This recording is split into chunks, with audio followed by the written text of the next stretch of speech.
ദൈവനാമ മഹത്വത്തിനായി ഈ ശുശ്രൂഷ സമർപ്പിക്കുന്നത് Babu, Baby, Ben, Bevin and Benil, Toronto.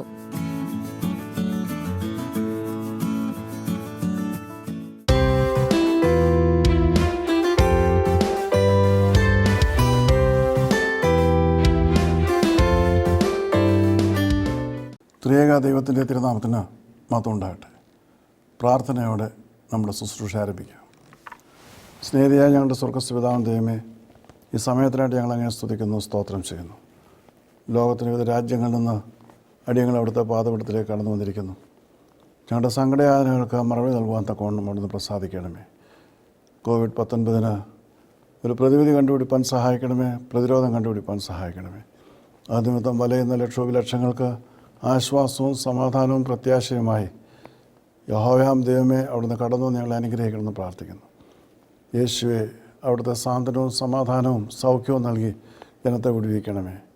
കടന്നു വന്നിരിക്കുന്ന എല്ലാ മക്കളെയും അവിടുത്തെ കരങ്ങൾ സമർപ്പിക്കുന്നു. എൻ്റെ നാമം മഹത്വപ്പെടാൻ തക്കവണ്ണം അടിയങ്ങളുടെ ശുശ്രൂഷ മുഖാന്തരമാക്കി തീർക്കണമെന്ന് പ്രാർത്ഥിക്കുന്നു.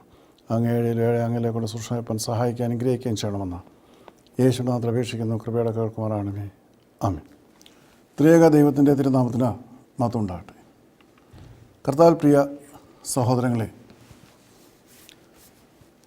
COVID-19 കെടുതി മൂലം ഏതാണ്ട് 77 ലക്ഷം ജനങ്ങളാണ് ഇന്നുവരെയും കഷ്ടത്തിലായിരിക്കുന്നത്. അതായത് COVID-19 എന്ന രോഗം ലോകത്തിലെ 77 ലക്ഷം ജനങ്ങളെ ബാധിച്ചിരിക്കുന്നു. ഏതാണ്ട് 4.5 ലക്ഷത്തോളം ജനങ്ങൾ ഈ രോഗനിമിത്തം ഈ ലോകത്തോട് യാത്ര പറഞ്ഞിരിക്കുന്നു. ഓരോ ദിവസവും രോഗം പടരുന്നതിൻ്റേതായിട്ടുള്ള അവസ്ഥയാണ് നാം കണ്ടുകൊണ്ടിരിക്കുന്നത്. അതിനെ നിയന്ത്രിക്കുവാനോ പിടിച്ചു നിർത്തുവാനോ കഴിയാതെ രാഷ്ട്രങ്ങൾ വിഷമിക്കുകയാണ്. മരണനിരക്കും കുറയുന്നില്ല. ഈ പശ്ചാത്തലത്തിൽ ഇതിനൊരു പ്രതിവിധി കണ്ടുപിടിക്കുവാനുള്ള ഗവേഷണങ്ങളൊന്നും യാതൊരു വിധത്തിലുള്ള അനുയോജ്യമായ ഫലങ്ങൾ കണ്ടെത്തുവാൻ കഴിയാതെ കുഴയുകയാണ്. പ്രതിരോധമില്ല. പലവിധമായ തിയറികൾ ഇതിനെക്കുറിച്ചൊക്കെ അനേകർ പുറപ്പെടുവിക്കുന്നുണ്ടെങ്കിലും രോഗശമനത്തിനോ രോഗനിയന്ത്രണത്തിനോ യാതൊരു രീതിയിലും പുരോഗതി കൈവരിക്കുവാൻ കഴിഞ്ഞിട്ടില്ല എന്നുള്ളത് യാഥാർത്ഥ്യമായി അവശേഷിക്കുന്നു. ഇന്ന് അനേകർ തങ്ങളുടെ ബുദ്ധിയിലും യുക്തിയിലും പാണ്ഡിത്യത്തിലും വിദ്യാഭ്യാസത്തിൻ്റേതായിട്ടുള്ള യോഗ്യതകളിലൊക്കെ ഇതിന് പല കാരണങ്ങൾ കണ്ടുപിടിക്കുവാൻ ശ്രമിക്കുന്നുണ്ട്. പ്രതിവിധിയെക്കുറിച്ച് പ്രവചിക്കുവാനും ശ്രമിക്കുന്നുണ്ട്. എന്നാൽ ഒരു ദൈവ പൈതലിന് ഇതിനെക്കുറിച്ച് എന്താണ് ചിന്തിക്കുവാനുള്ളതെന്നാണ് ഈ നിമിഷങ്ങളിൽ നിങ്ങളോടൊപ്പം ചിന്തിക്കുവാൻ ഞാൻ ആഗ്രഹിക്കുന്നത്. തികച്ചും വേദപുസ്തക അടിസ്ഥാനത്തിൽ മാത്രമുള്ള ഒരു അവലോകനമായിരിക്കും ഇത് എന്നുള്ളതിന് യാതൊരു സംശയമില്ല.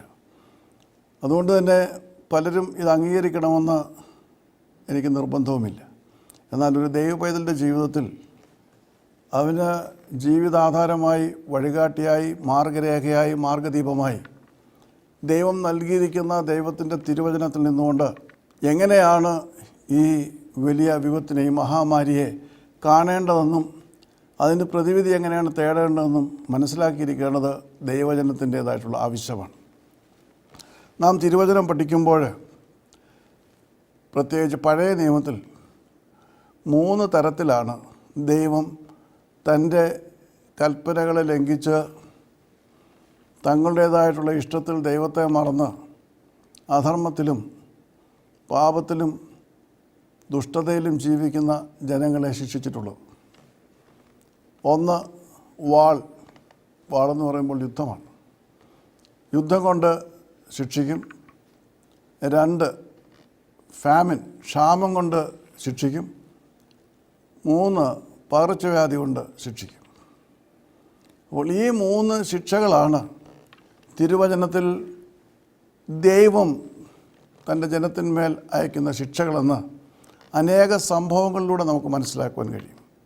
ഇസ്രായേൽ മക്കൾ പല പ്രാവശ്യം ഈ ശിക്ഷകളിലൂടെ കടന്നുപോയവരാണ്. പകർച്ചവ്യാധി എന്ന് പറയുമ്പോൾ അത് ദൈവത്തിൻ്റെ വാളായിട്ടാണ് തിരുവചനം ചിത്രീകരിക്കുന്നത്. We find in the Old Testament that God punishes his people by 3 weapons.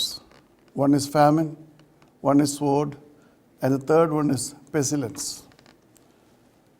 Pestilence is an infectious disease which spreads rapidly and kills so many in a very fast way.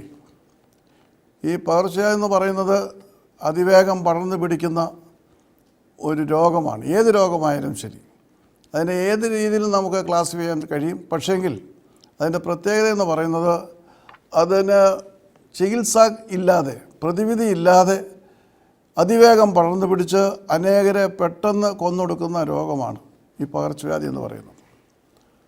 പലപ്പോഴും മനുഷ്യൻ ദൈവത്തെ മറന്ന് മുൻപോട്ട് പോകുമ്പോൾ ദൈവം നൽകുന്ന ശിക്ഷയായിട്ട് പകർച്ചവ്യാധിയെ നമുക്ക് കാണുവാനായിട്ട് കഴിയും. അനേകമായ ഉദാഹരണങ്ങൾ തിരുവചനത്തിൽ നിന്ന് എടുത്തു പറയുവാനുണ്ട്. എന്നാൽ അതിനെക്കുറിച്ച് വിശദീകരിക്കുവാനല്ല ഞാനിവിടെ നിൽക്കുന്നത്. ഇപ്രകാരമുള്ള ദൈവത്തിൻ്റെ ശിക്ഷ ആണ് ഇതെന്ന് പറയുമ്പോൾ തന്നെ അതിന് ഒരു ഉദാഹരണം ദാവീദിൻ്റെ മുൻപിൽ ഉള്ള ഒരവസ്ഥ. അവൻ ജനസംഖ്യാ നിർണയം നടത്തി ദൈവത്തെ കോപിപ്പിച്ചു. ദൈവം പറഞ്ഞു അതിനുള്ള ശിക്ഷ അവൻ അനുഭവിക്കണം. 3 ശിക്ഷകളാണ് ദൈവം ദാവീദിൻ്റെ മുമ്പിൽ വെച്ചത്. തൻ്റെ പ്രവാചകനായ ഗാദിനെ അയച്ചു. എന്നിട്ട് അവനോട് പറഞ്ഞു, ഒന്നുകിൽ 3 മാസം ശത്രുവിൻ്റേതായിട്ടുള്ള ഉപദ്രവത്തിൽ അല്ലെങ്കിൽ അവൻ്റെ കീഴിൽ പോകേണ്ട ആവശ്യം. ഒന്നാമത് അവൻ ആവശ്യപ്പെടാവുന്നതാണ്. രണ്ടാമതായിട്ട് 3 വർഷത്തെ ക്ഷാമം ഒരു ശിക്ഷയാണ്. അവസാനമായി 3 ദിവസത്തെ പകർച്ചവ്യാധി. അപ്പോൾ ഈ 3 എണ്ണത്തിൽ ഏതാണ് തിരഞ്ഞെടുക്കുന്നത് ദാവീദിനോട് ചോദിച്ചപ്പോൾ ദാവീദ് 3-ാമത്തേതാണ് തിരഞ്ഞെടുത്തത്. 3 ദിവസത്തെ ആ പകർച്ചവ്യാധി എന്ന വാൾ. ദൈവം തൻ്റെ ദൂതനെ അയച്ച് 70,000 പേരെ സംഹരിച്ചപ്പോൾ പകർച്ചവ്യാധിയിൽ 70,000 പേരെയാണ് 3 ദിവസത്തിനുള്ളിൽ സംഹരിച്ചത്. അപ്പോൾ ദൈവം തന്നെ അതിനെ നിർത്തുകയാണ്. ദാവീദും തൻ്റെ ജനവും നിലവിളിക്കുകയാണ് യഹോവയോട്. അങ്ങനെ ആ പകർച്ചവ്യാധിക്ക് ദൈവം അന്തം വരുത്തി ദാവീദ് ദൈവത്തിന് യാഗമർപ്പിക്കുന്നതൊക്കെയും നാം വായിക്കുന്നുണ്ട്. അപ്പോൾ ഇവിടെ നിന്ന് 2 കാര്യങ്ങൾ വളരെ സ്പഷ്ടമാണ്. പകർച്ചവ്യാധിയെ അയക്കുന്നത് ദൈവമാണ്, അതിനെ നിയന്ത്രിക്കുന്ന ദൈവമാണ്, അതിനെ നിർത്തുന്നതും ദൈവമാണ്. വളരെ വ്യക്തമായിട്ട് ഈ കാര്യങ്ങൾ നമുക്ക് തിരുവചനത്തിൽ കാണുവാനായിട്ട് കഴിയും. മാത്രമല്ല, ദൈവത്തിൻ്റെ കോപമാകുന്നു എന്ന് പറയുമ്പോൾ ഇറ്റ്സ് എ യൂണിവേഴ്സൽ ഫിനോമിന, ആഗോളപരമായിട്ടുള്ളൊരു കാര്യമാണ്. ഒരു പ്രത്യേക രാജ്യത്തിലേക്ക് മാത്രമുള്ളൊരു കാര്യമല്ല. ഇന്ന് നാം COVID-19 വൈറസിനെ നോക്കുമ്പോൾ അത് ലോകത്തെല്ലാ രാജ്യങ്ങളെയും ഒരുപോലെ ബാധിച്ചിരിക്കുന്നു. അപ്പോൾ മനുഷ്യരാശിയുടെ മേൽ ദൈവം അയച്ചിരിക്കുന്ന ഒരു വലിയ മഹാമാരിയാണ്. ഒരു പ്രത്യേക രാജ്യത്തിന് മാത്രമാണെങ്കിൽ നമുക്ക് അതിനെ ഒഴിവാക്കാം. പക്ഷേ ഒഴിവാക്കാൻ കഴിയാതെ വണ്ണം എല്ലാ രാജ്യങ്ങളെയും ബാധിച്ചിരിക്കുന്നു. ഇപ്രകാരമുള്ള അവസ്ഥകളിൽ ദൈവജനത്തിന് ഇതിനെ നിയന്ത്രിക്കുവാൻ തക്കവണ്ണം ദൈവം അവകാശം കൊടുത്തിട്ടുണ്ട്. ദൈവജനത്തിന് ഇതിനെ നിയന്ത്രിക്കുവാൻ തക്കവണ്ണം കഴിയും എന്നുള്ളതിന് യാതൊരു സംശയവുമില്ല.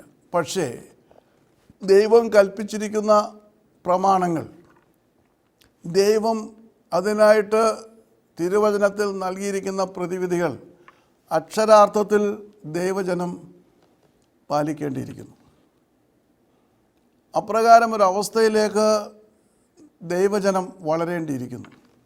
അപ്രകാരമുള്ള ഒരു പ്രതിവിധി കണ്ടുപിടിക്കുവാൻ തക്കവണ്ണം ക്രൈസ്തവ സമൂഹം ഇന്നും പ്രവർത്തിക്കുന്നില്ല എന്നുള്ളതാണ് ഏറ്റവും സങ്കടകരമായ കാര്യം. എങ്ങനെയാണ് ഈ മഹാവിപത്തിനെ ദൈവജനത്തിന് പിടിച്ചു നിർത്തുവാൻ കഴിയുന്നത്? കർത്താവ് തൻ്റെ ശിഷ്യന്മാരോട് പറയുന്നുണ്ട്. വിശുദ്ധ മത്തായിയുടെ സുവിശേഷം 11-ാം അധ്യായം 12-ാം വാക്യത്തിൽ, യോഹന്നാൻ സ്നാപകൻ്റെ നാളുകൾ മുതൽ ഇന്ന് വരെ സ്വർഗരാജ്യം ബലപ്രയോഗത്തിന് വിധേയമായിരിക്കുന്നു. ബലവാന്മാർ അത് പിടിച്ചടക്കുന്നു. സ്വർഗരാജ്യം ബലപ്രയോഗത്തിന് വിധേയമായിരിക്കുന്നു. ബലാത്കാരികൾ അല്ലെങ്കിൽ ബലവാന്മാർ അത് പിടിച്ചടക്കുന്നു. അപ്പോൾ സ്വർഗത്തെ പിടിച്ചടക്കുവാൻ ദൈവം മനുഷ്യന് അവകാശം നൽകിയിട്ടുണ്ട്, അവസരം നൽകിയിട്ടുണ്ട്. ബലവാന്മാർക്ക് അതിനെ പിടിച്ചടക്കുവാൻ കഴിയും. ഏതൊന്നിനെയും പിടിച്ചടക്കുവാൻ കഴിയണമെങ്കിൽ ബലാത്കാരം ചെയ്യുമെന്ന് പറയുമ്പോൾ അവരൻ്റെ ബലത്തേക്കാൾ ഉപരിയായ ബലം ഉപയോഗിച്ചുകൊണ്ട് അവൻ്റെ ഇഷ്ടത്തിനോ മറ്റ് യാതൊരു കാര്യത്തിനോ യാതൊരു പ്രസക്തിയും കൽപ്പിക്കാതെ ആക്രമിച്ച് അവനെ കീഴ്പ്പെടുത്തുന്ന അവസ്ഥയ്ക്കാണ് ബലാത്കാരം എന്ന് പറയുന്നത്. യുദ്ധം വേറെയാണ്. ഇത് ബലാത്കാരം ചെയ്യുക എന്ന് പറയുമ്പോൾ പരിപൂർണമായിട്ടുള്ള ശക്തിയോടെ പിടിച്ചെടുക്കുന്ന ഒരു വലിയ സമ്പ്രദായം. ഇംഗ്ലീഷിലാണെങ്കിലും അതിന് സമാനമായ കാര്യങ്ങളാണ് പറയുന്നത്.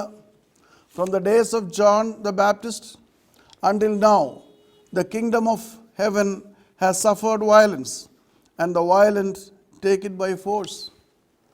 The violent take it by force. സ്വർഗരാജ്യം ബലാത്കാരം ചെയ്യപ്പെടുകയാണ്, ബലവാന്മാർ അത് പിടിച്ചെടുക്കുകയാണ്. So when there is such a big crisis world over, definitely there is a remedy given in the Bible by the Almighty God. We can conquer heaven. Well, that means when we use the weapon to bring down heaven on earth, definitely we can be victorious. And that's why Jesus himself says, you see, the violent take it by force. From the days of John the Baptist until now, the kingdom of heaven has suffered violence, and the violent take it by force. What is this violence? And what is this weapon? We are familiar with so many types of weapons. Weapons which can destroy the entire world in a few hours, which can destroy nations in a few minutes. Well, there are so many weapons. Missiles and ballistic missiles and so many varieties of bombs, all these are there. But all this can never conquer heaven. നാം ഇന്ന് ലോകത്തിലേക്ക് നോക്കുമ്പോൾ രാജ്യങ്ങൾ അനേകം കോടികൾ ചെലവഴിച്ചാണ് മറ്റ് രാജ്യങ്ങളുമായിട്ട് യുദ്ധത്തിലേർപ്പെടുമ്പോൾ അവയെ നശിപ്പിക്കുവാൻ തക്കവണ്ണമുള്ള അണുവായുധ ശേഖരങ്ങൾ കരുതി വച്ചിരിക്കുന്നത്. മണിക്കൂറുകളുടെ രാജ്യങ്ങളെ നശിപ്പിക്കാവുന്ന, ലക്ഷ്യങ്ങളെ നശിപ്പിക്കാവുന്ന, രാജ്യങ്ങളെ നശിപ്പിക്കാവുന്ന ഒക്കെയുള്ള അണുവായുധ ശേഖരങ്ങളാണ് ഇന്ന് അനേക രാജ്യങ്ങൾ കരുതി വച്ചിട്ടുള്ളത്. എന്നാൽ ഭൂമിയിൽ മനുഷ്യൻ കരുതി വച്ചിരിക്കുന്ന യാതൊരു ആയുധ ശേഖരത്തിനും സ്വർഗത്തെ കീഴടക്കുവാൻ കഴിയുകയില്ല. സ്വർഗത്തെ കീഴടക്കുവാൻ കഴിയുമെന്ന് മറ്റാരുമല്ല പറഞ്ഞിരിക്കുന്നത്. സ്വർഗത്തിൽ വസിക്കുന്ന ദൈവത്തിൻ്റെ ഏകപുത്രനായ യേശുക്രിസ്തു തന്നെയാണ് ആ വലിയ കാര്യം മനുഷ്യന് മനസ്സിലാക്കി കൊടുത്തിട്ടുള്ളത്. എങ്ങനെ ബലാത്കാരികൾ, ബലവാന്മാർ സ്വർഗരാജ്യം ബലാത്കാരം ചെയ്യും. എന്താണ് ഈ ബലാത്കാരത്തിൻ്റെ ആയുധം? എപ്പോഴും ഒരുവന് മറ്റൊരുവനെ കീഴടക്കണമെങ്കിൽ എത്ര ബലമുള്ളവനായാലും അവനൊരു ആയുധം ആവശ്യമുണ്ട്. ഇവിടെ ഒരു ദൈവ പൈതലിൻ്റെ ആയുധം അവൻ്റെ പ്രാർത്ഥനയാണ്. ഈ പ്രാർത്ഥനയാണ് മനുഷ്യനെ ദൈവത്തോട് ബന്ധിപ്പിക്കുന്നത്. അപ്പോൾ ഈ പ്രാർത്ഥന എന്ന മഹായുധം ഉപയോഗിച്ചുകൊണ്ടാണ് സ്വർഗരാജ്യം കീഴടക്കുവാൻ കഴിയേണ്ടത്. മറ്റു മാർഗങ്ങൾ യാതൊന്നുമില്ല.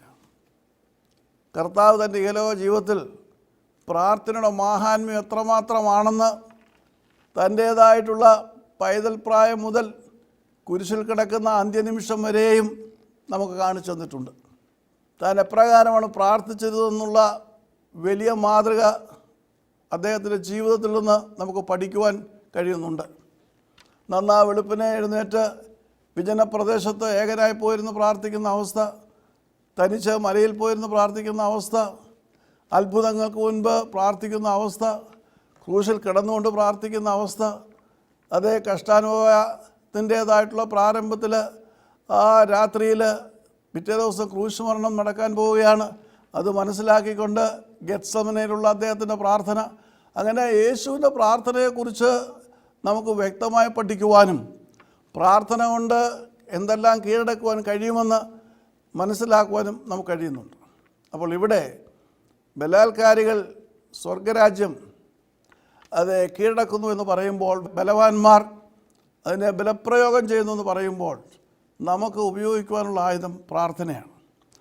എന്നാൽ എങ്ങനെയാണ് നാം പ്രാർത്ഥിക്കുന്നത്? എല്ലാവരും പ്രാർത്ഥിക്കുന്നവരാണ്. നാം ഇന്ന് ഒരു ക്രൈസ്തവ വിശ്വാസിയോട് ചോദിക്കുകയാണെങ്കിൽ ഏത് സഭയിൽപ്പെടുന്ന വ്യക്തിയായിരുന്നാലും തീർച്ചയായും പ്രാർത്ഥിക്കുന്നു എന്നുള്ളത് ഉറപ്പായിട്ട് പറയുന്ന കാര്യമാണ്. അതിന് സഭാവ്യത്യാസമില്ല. എല്ലാവരും പ്രാർത്ഥിക്കുന്നവരാണ്. എങ്ങനെ പ്രാർത്ഥിക്കുന്നു എന്നുള്ളതാണ് പരമപ്രധാനമായ കാര്യം. ആയുധമുണ്ട് എന്ന് പറഞ്ഞതുകൊണ്ടായില്ല. ആയുധം എങ്ങനെയാണ് ഉപയോഗിക്കുന്നതെന്നുള്ളതാണ് പരമപ്രധാനമായ കാര്യം. അതുകൊണ്ട് നമ്മുടെ കയ്യിലുള്ള ആയുധം എങ്ങനെയാണ്? AK-147 തോക്കാണ്. അതെ, പഴയ കാലത്തെ 2ാം ലോകമഹായുദ്ധത്തിലുള്ള 303 റൈഫിളും തോക്കാണ്. പക്ഷേ രണ്ടിനും വ്യത്യാസമുണ്ട്. 303 ഓരോ പ്രാവശ്യവും കാഞ്ചി വലിക്കണമെങ്കിൽ വീണ്ടും വലിച്ച് അതിൽ ഓടിയണം. പ്രത്യുത ആധുനിക തോക്കുകൾ AK-147 പോലെയുള്ള തോക്കുകളൊക്കെ ഒരു പ്രാവശ്യം കാഞ്ചി വലിച്ചാൽ അതിൽ നിന്നും പുറപ്പെട്ടു പോകുന്നത് 100 കണക്കിന് വെടിയുണ്ടകളാണ്. അപ്പോൾ രണ്ടും തോക്കാണ്. എന്നാൽ ആ തോക്ക് ഏത് തരത്തിലുള്ള തോക്കാണെന്നുള്ളത് വളരെ പ്രാധാന്യമർഹിക്കുന്നു. എന്ന് എല്ലാവരും പ്രാർത്ഥിക്കുന്നുണ്ട്. എന്നാൽ എങ്ങനെയുള്ള പ്രാർത്ഥനയാണ് നമ്മിൽ നിന്ന് പുറപ്പെടുന്നത്? ഈ പ്രാർത്ഥനയാകുന്ന ആയുധം എങ്ങനെയാണ് നാം ഉപയുക്തമാക്കുന്നത് എന്നുള്ളത് വളരെ പ്രധാനപ്പെട്ട കാര്യമാണ്. അതെ, ബലാത്കാരികൾ സ്വർഗരാജ്യം ബലാത്കാരം ചെയ്യുന്നു, ബലവാന്മാർ അത് പിടിച്ചടക്കുന്നു എന്ന് പറയുമ്പോൾ ആ ബലപ്രയോഗം ഏത് തരത്തിലാണ് പ്രാവർത്തികമാക്കേണ്ടതെന്നുകൂടി കർത്താവ് നമ്മളെ പഠിപ്പിക്കുന്നുണ്ട്. വിശുദ്ധ ലൂക്കോസിൻ്റെ സുവിശേഷം 18-ാം അധ്യായം 1-ാം വാക്യത്തിൽ നമുക്ക് കാണുവാൻ കഴിയും. മടുത്തുപോകാതെ എപ്പോഴും പ്രാർത്ഥിക്കണമെന്നത് വെളിപ്പെടുത്തി കൊടുക്കുവാൻ അവൻ അവരോട് ഒരു ഉപമ പറഞ്ഞു. അവിടെ 2 കാര്യങ്ങളാണ് നാം കാണുന്നത്. പ്രാർത്ഥനയ്ക്ക് അവിഭാജ്യമായി ഉണ്ടായിരിക്കേണ്ട 2 ഘടകങ്ങൾ. സാധാരണ പ്രാർത്ഥനയല്ല, സ്വർഗരാജ്യം കീഴടക്കുവാൻ കഴിയുന്ന സ്വർഗത്തിലെ ദൈവത്തിൻ്റേതായിട്ടുള്ള പ്രവർത്തനം ഉറപ്പുവരുത്തുവാൻ തക്കതിനവണ്ണം ദൈവത്തെ കൊണ്ട് പ്രവർത്തിപ്പിക്കുന്ന പ്രാർത്ഥന. അതിനാവശ്യമായിരിക്കുന്ന 2 ഘടകങ്ങളാണ് നമുക്കവിടെ കാണുവാൻ കഴിയുന്നത്. ഒന്ന്, മടുത്തുപോകരുത്. 2, എപ്പോഴും പ്രാർത്ഥിക്കുമ്പോൾ ഉണ്ടാകുന്ന ഒരു അവസ്ഥാവിശേഷമാണ് മടുത്തുപോകുക എന്നുള്ളത്. നാം അതിനെപ്പറ്റി ചിന്തിക്കുമ്പോൾ എപ്പോഴും പ്രാർത്ഥിക്കുക, പ്രേ ഓഫൺ, എപ്പോഴും പ്രാർത്ഥിക്കുക എന്ന് പറയുന്നത് പ്രായോഗികമായി വളരെ പ്രയാസമുള്ളൊരു കാര്യമാണ്. നമ്മുടെ പ്രാർത്ഥനയുടെ തവണകൾക്ക് കണക്കുകളുണ്ട്. പ്രാർത്ഥിക്കുന്നതെന്ന് ചോദിക്കുമ്പോൾ പ്രാർത്ഥിക്കുന്നുണ്ട്. എത്ര പ്രാവശ്യം പ്രാർത്ഥിക്കുന്നുണ്ട് എന്ന് ചോദിച്ചാൽ 2 പ്രാവശ്യം അല്ലെങ്കിൽ 3 പ്രാവശ്യം അങ്ങേയറ്റം വളരെ വിരളമായി. അതിനപ്പുറം എപ്പോഴും പ്രാർത്ഥിക്കുന്ന ഒരവസ്ഥയെക്കുറിച്ച് ആരിൽ നിന്നും കേൾക്കുവാൻ നമുക്ക് കഴിയാറില്ല. ഒരു പക്ഷേ ആശുപത്രികളിലെ വാർഡുകളിലല്ല, എമർജൻസി റൂമിൻ്റെ വാതിലുകളിൽ അല്ലെങ്കിൽ ക്രിട്ടിക്കൽ കെയർ വാർഡുകളുടെ മുൻപിലായിരിക്കും, അതിനു മുമ്പിൽ നിൽക്കുന്ന വ്യക്തികളായിരിക്കും എപ്പോഴും പ്രാർത്ഥിക്കുന്നത്. കാരണം അവിടെ ഓരോ നിമിഷവും വിലപ്പെട്ടതാണ്. അവിടെ അതിനുള്ളിലേക്ക് കടത്തിവിടുന്ന രോഗികളുടേതായിട്ടുള്ള ജീവൻ്റെ സ്പന്ദനം നിലനിൽക്കുന്നത് ദൈവത്തിൻ്റെ കരങ്ങളിലാണെന്നുള്ള ബോധ്യത്തോടു കൂടിയാണ് പ്രിയപ്പെട്ടവർ അതിന് പുറത്തു നിന്നുകൊണ്ട് എപ്പോഴും പ്രാർത്ഥിക്കുന്ന ഒരവസ്ഥ സംജാതമാകുന്നത്. സാധാരണ ജീവിതത്തിൽ അങ്ങനെ എപ്പോഴും അല്ലാതെ പ്രാർത്ഥിക്കുന്നതായിട്ട് നമുക്ക് കാണുവാൻ കഴിയുന്നില്ല. ഇവിടെ കർത്താവ് വളരെ വ്യക്തമായിട്ട് എങ്ങനെയാണ് പ്രാർത്ഥിക്കേണ്ടത്. നമുക്ക് സ്വർഗരാജ്യത്തെ കീഴടക്കുക എന്ന് പറയുമ്പോൾ ദൈവം വന്ന് നമ്മുടെ പ്രശ്നം ഏറ്റെടുത്ത് ആ പ്രശ്നത്തിന് പരിഹാരം കാണണം. നമ്മുടെ പ്രാർത്ഥന സ്വർഗം കേൾക്കണം. എന്നിട്ട് ദൈവം പ്രവർത്തിക്കണം. അതാണ് ആവശ്യം. ഒന്നാമതായിട്ട് നമ്മുടെ പ്രാർത്ഥന സ്വർഗത്തിൽ എത്തണം. രണ്ടാമതായിട്ട് ദൈവം പ്രവർത്തിക്കണം. അങ്ങനെ ദൈവം പ്രവർത്തിക്കുമ്പോഴാണ് നമുക്ക് ദൈവത്തിൻ്റെ അത്ഭുതങ്ങൾ അനുഭവമാക്കുവാൻ കഴിയുന്നത്. എപ്പോഴും പ്രാർത്ഥിക്കണം എന്നുള്ള ആ വലിയ ഉപദേശം തരുന്നത് ഒരു ഉപമയിലൂടെയാണ്. അവിടെ നമുക്ക് കാണുവാൻ കഴിയുന്നത് ദൈവത്തെ ഭയമില്ലാത്തവനും മനുഷ്യനെ ബഹുമാനമില്ലാത്തവനുമായ ഒരു ന്യായാധിപനാണ്. ആ ന്യായാധിപനെയാണ് നമ്മവിടെ കാണുന്നത്. അപ്പോൾ ദൈവത്തെയും മനുഷ്യനെയും വകവെക്കാത്ത ഒരു മനുഷ്യനാണ് ന്യായാധിപൻ. കർത്താവ് അവനെക്കുറിച്ച് പറയുന്നത് അവൻ അനീതിയുടെ ന്യായാധിപനാണെന്നാണ്. 6-ാം വാക്യത്തിൽ പറയുന്നുണ്ട് അവൻ അനീതിയുടെ ന്യായാധിപനാണെന്നാണ്. അപ്പോൾ അനീതിയുള്ള ഒരു മനുഷ്യൻ അവൻ ന്യായാധിപനാണ്, പക്ഷേ അവനിൽ ഒരിക്കലും നീതിയില്ല. നീതി നടപ്പാക്കുവാൻ ബാധ്യസ്ഥനായിരിക്കുന്ന നീതിയുടെ കാവൽഭടനായി തീരേണ്ട ന്യായാധിപതി അവൻ അനീതിയാണ് പ്രവർത്തിക്കുന്നത്. അവന് ദൈവത്തെ ഭയമില്ല. ദൈവത്തെ ഭയമില്ലാത്ത ഓരോരുത്തരും എന്ത് വേണമെങ്കിലും പ്രവർത്തിക്കാം. മനുഷ്യനെ ബഹുമാനമില്ല, മനുഷ്യനെ വകവെക്കുന്നേ ഇല്ല. കാരണം ആ കാലങ്ങളിലൊക്കെയും ന്യായാധിപന്മാർക്ക് വലിയ സ്ഥാനമാണ് സമൂഹത്തിലുണ്ടായിരുന്നത്, വലിയ സ്വാധീനമാണ് ഉണ്ടായിരുന്നത്. അവരെ മറികടന്നു പോകുവാൻ സാധാരണക്കാർക്ക് കഴിയുകയില്ലായിരുന്നു. ആ അവസ്ഥയിൽ ഇപ്രകാരമുള്ള ഒരുവൻ അനീതി പ്രവർത്തിക്കുന്നവനാണെങ്കിൽ ആ അനീതിയെ ചോദ്യം ചെയ്യുവാനായിട്ട് സാധ്യമല്ല. കർത്താവ് തൻ്റെ ഉപമയിൽ നമ്മെ കാണിച്ചത് അപ്രകാരം ഒരു ന്യായാധിപനെയാണ്. അതോടൊപ്പം അദ്ദേഹത്തിൻ്റേതായിട്ടുള്ള ആ സ്ഥലത്ത് ആ ന്യായാധിപൻ്റേതായിട്ടുള്ള ജൂറിഡിക്ഷനിൽ വരുന്ന ഒരു വിധവയുടെ കാര്യം. അവളൊരു വിധവയാണ്. അവൾക്ക് ന്യായം പാലിച്ച് കിട്ടേണ്ട ഒരു വലിയ സംഭവമുണ്ട്. ഒരു വിധവെന്ന് പറയുന്നത് എല്ലാവരും തള്ളിക്കളയുന്ന അവസ്ഥയിലുള്ള ഒരു ജീവിതമാണ് അവളുടേത്. സമൂഹം അവരെ ആ കാലത്ത് പുറകോട്ട് മാറ്റി നിർത്തുന്ന അവസ്ഥയാണ് ഉണ്ടായിരുന്നത്. അപ്പോൾ എല്ലാവരാലും തള്ളപ്പെട്ട അവസ്ഥയിൽ ഭവനത്തിലും സമൂഹത്തിലുമൊക്കെ വിധവമാർക്ക് എപ്പോഴും ഒരു വലിയ അവഹേളനമാണ് ഉണ്ടായിരുന്നത്. കാരണം അവരുടെ കാരണം കൊണ്ടാണ് ഭർത്താവ് മരിച്ചതെന്നാണ് അന്നത്തെ ഒരു സങ്കല്പം. അപ്പോൾ അങ്ങനെയുള്ള സാഹചര്യത്തിൽ ജീവിക്കുന്ന ഒരു സ്ത്രീ, അവൾ വിധവയാണ്. അവൾക്ക് ന്യായം ലഭിക്കുന്നതിന് വേണ്ടിയിട്ട് ഈ ന്യായാധിപനെ കാണുകയാണ്. അവൻ നിരസിക്കുകയാണ്. അവൻ നോക്കുന്നില്ല, തിരിഞ്ഞു നോക്കുവാൻ കൂട്ടാക്കുന്നില്ല. കാരണം ഒന്നാമത് അവൻ അന്യായക്കാരനാണ്, അനീതി പ്രവർത്തിക്കുന്നവനാണ്. അവന് ദൈവത്തെ ഭയമില്ല, മനുഷ്യനെ ബഹുമാനമില്ല. മാത്രമല്ല ഇവള് ഇപ്രകാരം ഒന്ന് നിലവിളിക്കുമ്പോൾ അവളുടേതായിട്ടുള്ള പ്രശ്നമെന്തെന്ന് മനസ്സിലാക്കുവാൻ അയാൾ കൂട്ടാക്കുന്നില്ല എങ്കിൽ പോലും ആരും അയാൾ ഒന്നും ചോദിക്കുവാനില്ല. കാരണം ഇതൊരു വിധവയാണ്. അവരുടേതായിട്ടുള്ള ആ അപേക്ഷ തിരസ്കരിച്ചാലും ആരും അവനോടൊന്നും ചോദിക്കത്തില്ല. കാരണം ഇവളൊരു വിധവയാണ്, എല്ലാവരും തള്ളപ്പെട്ട സ്ത്രീയാണ്. പക്ഷേ ആ വിധവ വിട്ടുകൊടുക്കാതെ വീണ്ടും വീണ്ടും വീണ്ടും അവിടെ ആ ന്യായാധിപനെ കാണുകയാണ്. അവൻ നടത്തുകയില്ല എന്ന് പറയുമ്പോഴും അവിടെ നാം കാണുന്നത് ഇവൾ വീണ്ടും വീണ്ടും അവനെ അസഹ്യപ്പെടുത്തുന്നതാണ്.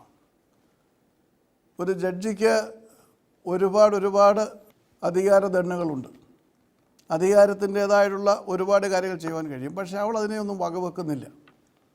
അവൾ വീണ്ടും വീണ്ടും തൻ്റെ സങ്കടം ന്യായാധിപനോട് പറയുകയാണ്. അവസാനം ഗതികെട്ട് അവൻ അവൾക്ക് ന്യായം പാലിച്ചു കൊടുക്കുകയാണ്. അപ്പോൾ നിരന്തരമായ സമ്മർദ്ദം, വീണ്ടും വീണ്ടും വീണ്ടും ഭവിഷ്യത്തുകളെ വകവെക്കാതെ തൻ്റേതായിട്ടുള്ള ആ ആവശ്യം, ആ സങ്കടം ബോധിപ്പിക്കുമ്പോൾ ആ ന്യായാധിപൻ എപ്രകാരം ന്യായം നടത്തുവാൻ നിർബന്ധിതനായി തീർന്നുവെന്ന് യേശു ചൂണ്ടിക്കാണിക്കുകയാണ്. അങ്ങനെ അന്യായക്കാരനായ ഒരു ന്യായാധിപനെ കൊണ്ട് നിരന്തരമായ അപേക്ഷകളാൽ പ്രവർത്തിപ്പിക്കുവാൻ കഴിയുമെങ്കിൽ സ്വർഗസ്ഥനായ ദൈവത്തിൻ്റെ സന്നിധിയിൽ, നീതിമാനായ ദൈവത്തിൻ്റെ സന്നിധിയിൽ, മഹാപരിശുദ്ധനായ ദൈവത്തിൻ്റെ സന്നിധിയിൽ നാം വീണ്ടും വീണ്ടും അപേക്ഷിക്കുമ്പോൾ ദൈവത്തിന് പ്രവർത്തിക്കാതിരിക്കുവാൻ കഴിയുമോ എന്നാണ് കർത്താവ് ചോദിക്കുന്നത്. അതാണ് അവിടെ സ്വർഗരാജ്യം അത് ബലാത്കാരം ചെയ്യപ്പെടുന്ന അവസ്ഥ. വീണ്ടും വീണ്ടും നിരന്തരമായി മടുത്തു പോകാതെ, തളർന്നു പോകാതെ, വീണ്ടും വീണ്ടും ആവശ്യങ്ങൾ ദൈവസന്നിധിയിൽ സമർപ്പിക്കുമ്പോൾ ദൈവം ഉത്തരമരുളും എന്നാണ് കർത്താവ് ചൂണ്ടിക്കാണിക്കുന്നത്. അപ്പോൾ സ്വർഗരാജ്യം ബലവാന്മാർ പിടിച്ചടക്കുന്നത് ഇപ്രകാരമുള്ള പ്രാർത്ഥനകളാലാണ്, നിരന്തരമായ പ്രാർത്ഥനകളാണ്, മടുത്തു പോകാത്ത പ്രാർത്ഥനകളാണ്. അപ്പോസ്തലന്മാർ, പിതാക്കന്മാർ ഇത് പറയുന്നുണ്ട്. അപ്പോസ്തലനായ പൗലോസ് പറയുന്നുണ്ട്, ഇടവിടാതെ പ്രാർത്ഥിക്കുക, നിരന്തരമായി പ്രാർത്ഥിക്കുക. എപ്പോഴും പിതാക്കന്മാരൊക്കെയും ആഹ്വാനം ചെയ്യുന്നത് ഈ പ്രാർത്ഥനയാണ്. പ്രത്യേകിച്ച് ഇപ്രകാരം ഒരു കെടുതിയുടെ നടുവിൽ നമുക്ക് ഇപ്രകാരം പ്രാർത്ഥിക്കുവാൻ കഴിയണം. പ്രാർത്ഥനയെക്കുറിച്ച് നാം ഇന്ന് ചിന്തിക്കുമ്പോൾ അനേകർ പറയാറുണ്ട്, ദേവാലയങ്ങളെല്ലാം അടച്ചിരിക്കുകയാണ്, നമുക്ക് പ്രാർത്ഥിക്കാനുള്ള സൗകര്യമില്ല. എല്ലാത്തിനും നിയന്ത്രണങ്ങളുണ്ട്. ദേവാലയങ്ങൾ അടച്ചിരുന്നാലും കർത്താവ് പ്രാർത്ഥനയെക്കുറിച്ച് പറയുന്ന കാര്യം നാം മറക്കരുത്. കർത്താവ് എന്താണ് പറയുന്നത്? വിശുദ്ധ മത്തായിയുടെ സുവിശേഷം 18-ാം അധ്യായം 20-ാം വാക്യം വായിക്കുമ്പോൾ നമുക്ക് കാണുവാൻ കഴിയും. എന്തെന്നാൽ 2 or 3 പേർ എൻ്റെ നാമത്തിൽ എവിടെ ഒരുമിച്ച് കൂടിയിരുന്നാലും ഞാൻ അവരുടെ നടുവിലുണ്ട്. അധികം ആളുകളൊന്നും വേണ്ട. ഇന്നത്തെ നിയന്ത്രണത്തിൽ ഉൾപ്പെടുന്ന സംഖ്യയിൽ കുറവാണ്. 2 or 3 പേർ എൻ്റെ നാമത്തിൽ എവിടെ കൂടിയിരുന്നാലും ഞാൻ അവരുടെ നടുവിലുണ്ട്. So today many are saying, you see, we have no facilities, the churches are closed, so we cannot pray. But Jesus doesn't say that you should go to the church and pray and I only hear the prayers in churches. No, he doesn't say that. He has given you all the freedom. And what does he say? When 2 or 3 are gathered in my name, there I am in the midst of them. Wherever, he doesn't specify a place. Wherever you are, when 2 or 3 are gathered in my name, well, there I am in the midst of them. When you gather in the name of Jesus, it doesn't require much people. It doesn't require many people. It doesn't require a big crowd. Whenever you gather in his name, 2 or 3, well, Jesus is amidst there. So, our frequency of prayer should increase. That's the most important thing. That's what Jesus said. You have to pray always. The always prayer. That's what people should practice. The always prayer. Always pray. എപ്പോഴും പ്രാർത്ഥിക്കുന്ന അവസ്ഥ. മാത്രമല്ല, തളർന്നു പോകരുത്. When you start praying always, you should not faint. That's what the scripture says. That's what Jesus says. Because it's natural that when you continuously go on praying for the same subject, after some time you may be fed up. You know, you would feel tired and you will feel how there is no reply and still you go on praying. You ought to pray. That's a very important thing. Praying continuously for the Lord to reply you. You should not be tired. You should not stop praying because you have been praying for too long and the reply is not coming. എപ്പോഴും പ്രാർത്ഥിക്കണം. And this, when you couple with the other commandment of Jesus, when 2 or 3 are gathered in my name, well, I am amidst them. So when 2 or 3 are there, they can strengthen themselves together. Because Jesus promised that he will be there. 2 or 3 പേർ എൻ്റെ നാമത്തിൽ എവിടെ കൂടിയിരുന്നാൽ, എവിടെ, അതിന് പ്രത്യേക സ്ഥലമൊന്നുമില്ല, പ്രത്യേക സമയമില്ല, പ്രത്യേക സാഹചര്യമില്ല. ആവശ്യബോധത്തോടു കൂടിയുള്ള പ്രാർത്ഥനയാണ്. ഇന്ന് ഈ മഹാമാരിയുടെ കെടുതിയിൽ നമ്മുടെ ചുറ്റും കഷ്ടനഷ്ടങ്ങൾ അനുഭവിക്കുന്ന, വേദന അനുഭവിക്കുന്ന അനേകർക്ക് വേണ്ടി പ്രാർത്ഥിക്കുവാൻ തക്കവണ്ണം ഇപ്രകാരമുള്ള 2 or 3 പേരുടെ കൂട്ടങ്ങൾ ധാരാളം മതിയാകും. ഇന്നത്തെ ലോകത്തിൻ്റെ ഈ അവസ്ഥയിൽ അതിനെ രക്ഷിക്കുവാൻ കഴിയത്തക്ക രീതിയിൽ ഇപ്രകാരമുള്ള പ്രാർത്ഥനകൾ ദേവാലയങ്ങൾ ഉയരുകയാണെങ്കിൽ തീർച്ചയായിട്ടും ഇതിനെ പിടിച്ചടക്കുവാൻ കഴിയും, ഒരു സംശയമില്ല. പക്ഷേ പ്രാർത്ഥിക്കുവാൻ തക്കവണ്ണം ജനങ്ങൾക്ക് പ്രോത്സാഹനമുണ്ടാകണം. അവരെ കൊണ്ട് പ്രാർത്ഥിപ്പിക്കുന്ന അവസ്ഥ ഉണ്ടാകണം. അങ്ങനെയുള്ള ഒരു വലിയ പ്രാർത്ഥന സമുദ്രത്തിലേക്ക് ജനങ്ങളെ നയിക്കേണ്ടിയിരിക്കുന്നു. ദേവാലയങ്ങൾ നിയമപ്രകാരം നിയന്ത്രണ വിധേയമാണെങ്കിൽ പോലും ആ നിയന്ത്രണങ്ങളുടെ പരിധിയിൽ നിന്നുകൊണ്ട് ആ നിയന്ത്രണത്തിൻ്റെ നിയമവശങ്ങളെല്ലാം പാലിച്ചുകൊണ്ട് തന്നെ തുറക്കുവാനും അവിടെ നിയന്ത്രണത്തിൽപ്പെടുന്ന അംഗസംഖ്യയുള്ള അംഗങ്ങൾക്ക് പ്രാർത്ഥിക്കുവാനുള്ള സൗകര്യവും സാഹചര്യവും സദാ ഒരുക്കണം. ആഴ്ചയിൽ ഒരു പ്രാവശ്യം മാത്രമല്ല, എല്ലാ ദിവസവും എല്ലായ്പ്പോഴും ദിവസം 3-4 പ്രാവശ്യം ഒരുക്കാം. അതൊരു പ്രശ്നമുള്ള കാര്യമല്ല. ചെറിയ ചെറിയ സംഘങ്ങൾ വരട്ടെ, 4 പേരെങ്കിൽ 4 പേർ, 5 പേരെങ്കിൽ 5 പേര്. അതിനെ നിയന്ത്രിക്കുവാൻ തക്കവണ്ണം വേണ്ട എല്ലാ സംവിധാനങ്ങളും ഒരുക്കുവാൻ തക്കവണ്ണമുള്ള സാമ്പത്തികമായുള്ള എല്ലാവിധ കഴിവുകളുമുള്ള ദേവാലയങ്ങളാണ് ക്രൈസ്തവ ദേവാലയങ്ങൾ. കൂടുതലകത്തേക്ക് കടത്തിവിടേണ്ട കാര്യമില്ല. പുറത്തേക്ക് പോകാൻ സംവിധാനം ഒരുക്കാൻ ബുദ്ധിമുട്ടില്ല. അവർക്ക് അവിടെ കടന്നു വന്ന് സദാ പ്രാർത്ഥിക്കുവാനുള്ള സംവിധാനം, അതിനെയൊന്നും ആരും വിലക്കുന്നില്ല. അവിടെ വലിയ ആൾക്കൂട്ടത്തിൻ്റെ ആവശ്യമില്ല. 4-5 പേർ ഒരുമിച്ച് വരികയാണ്, അവർക്ക് പ്രാർത്ഥിക്കണമെങ്കിൽ അങ്ങനെ പ്രാർത്ഥിക്കുവാനുള്ളൊരു സാഹചര്യം എപ്പോഴും ഒരുക്കുന്ന ഒരവസ്ഥയായിരിക്കണം ദേവാലയം. ദേവാലയങ്ങളുടെ പ്രകാശമെന്ന് പറയുന്നത് പ്രാർത്ഥനയാണ്. ദേവാലയങ്ങൾ പ്രകാശിതമാകുന്നത് പ്രാർത്ഥനകളാലാണ്. ഞാനതൊന്നും വിവരിക്കേണ്ട കാര്യമില്ല.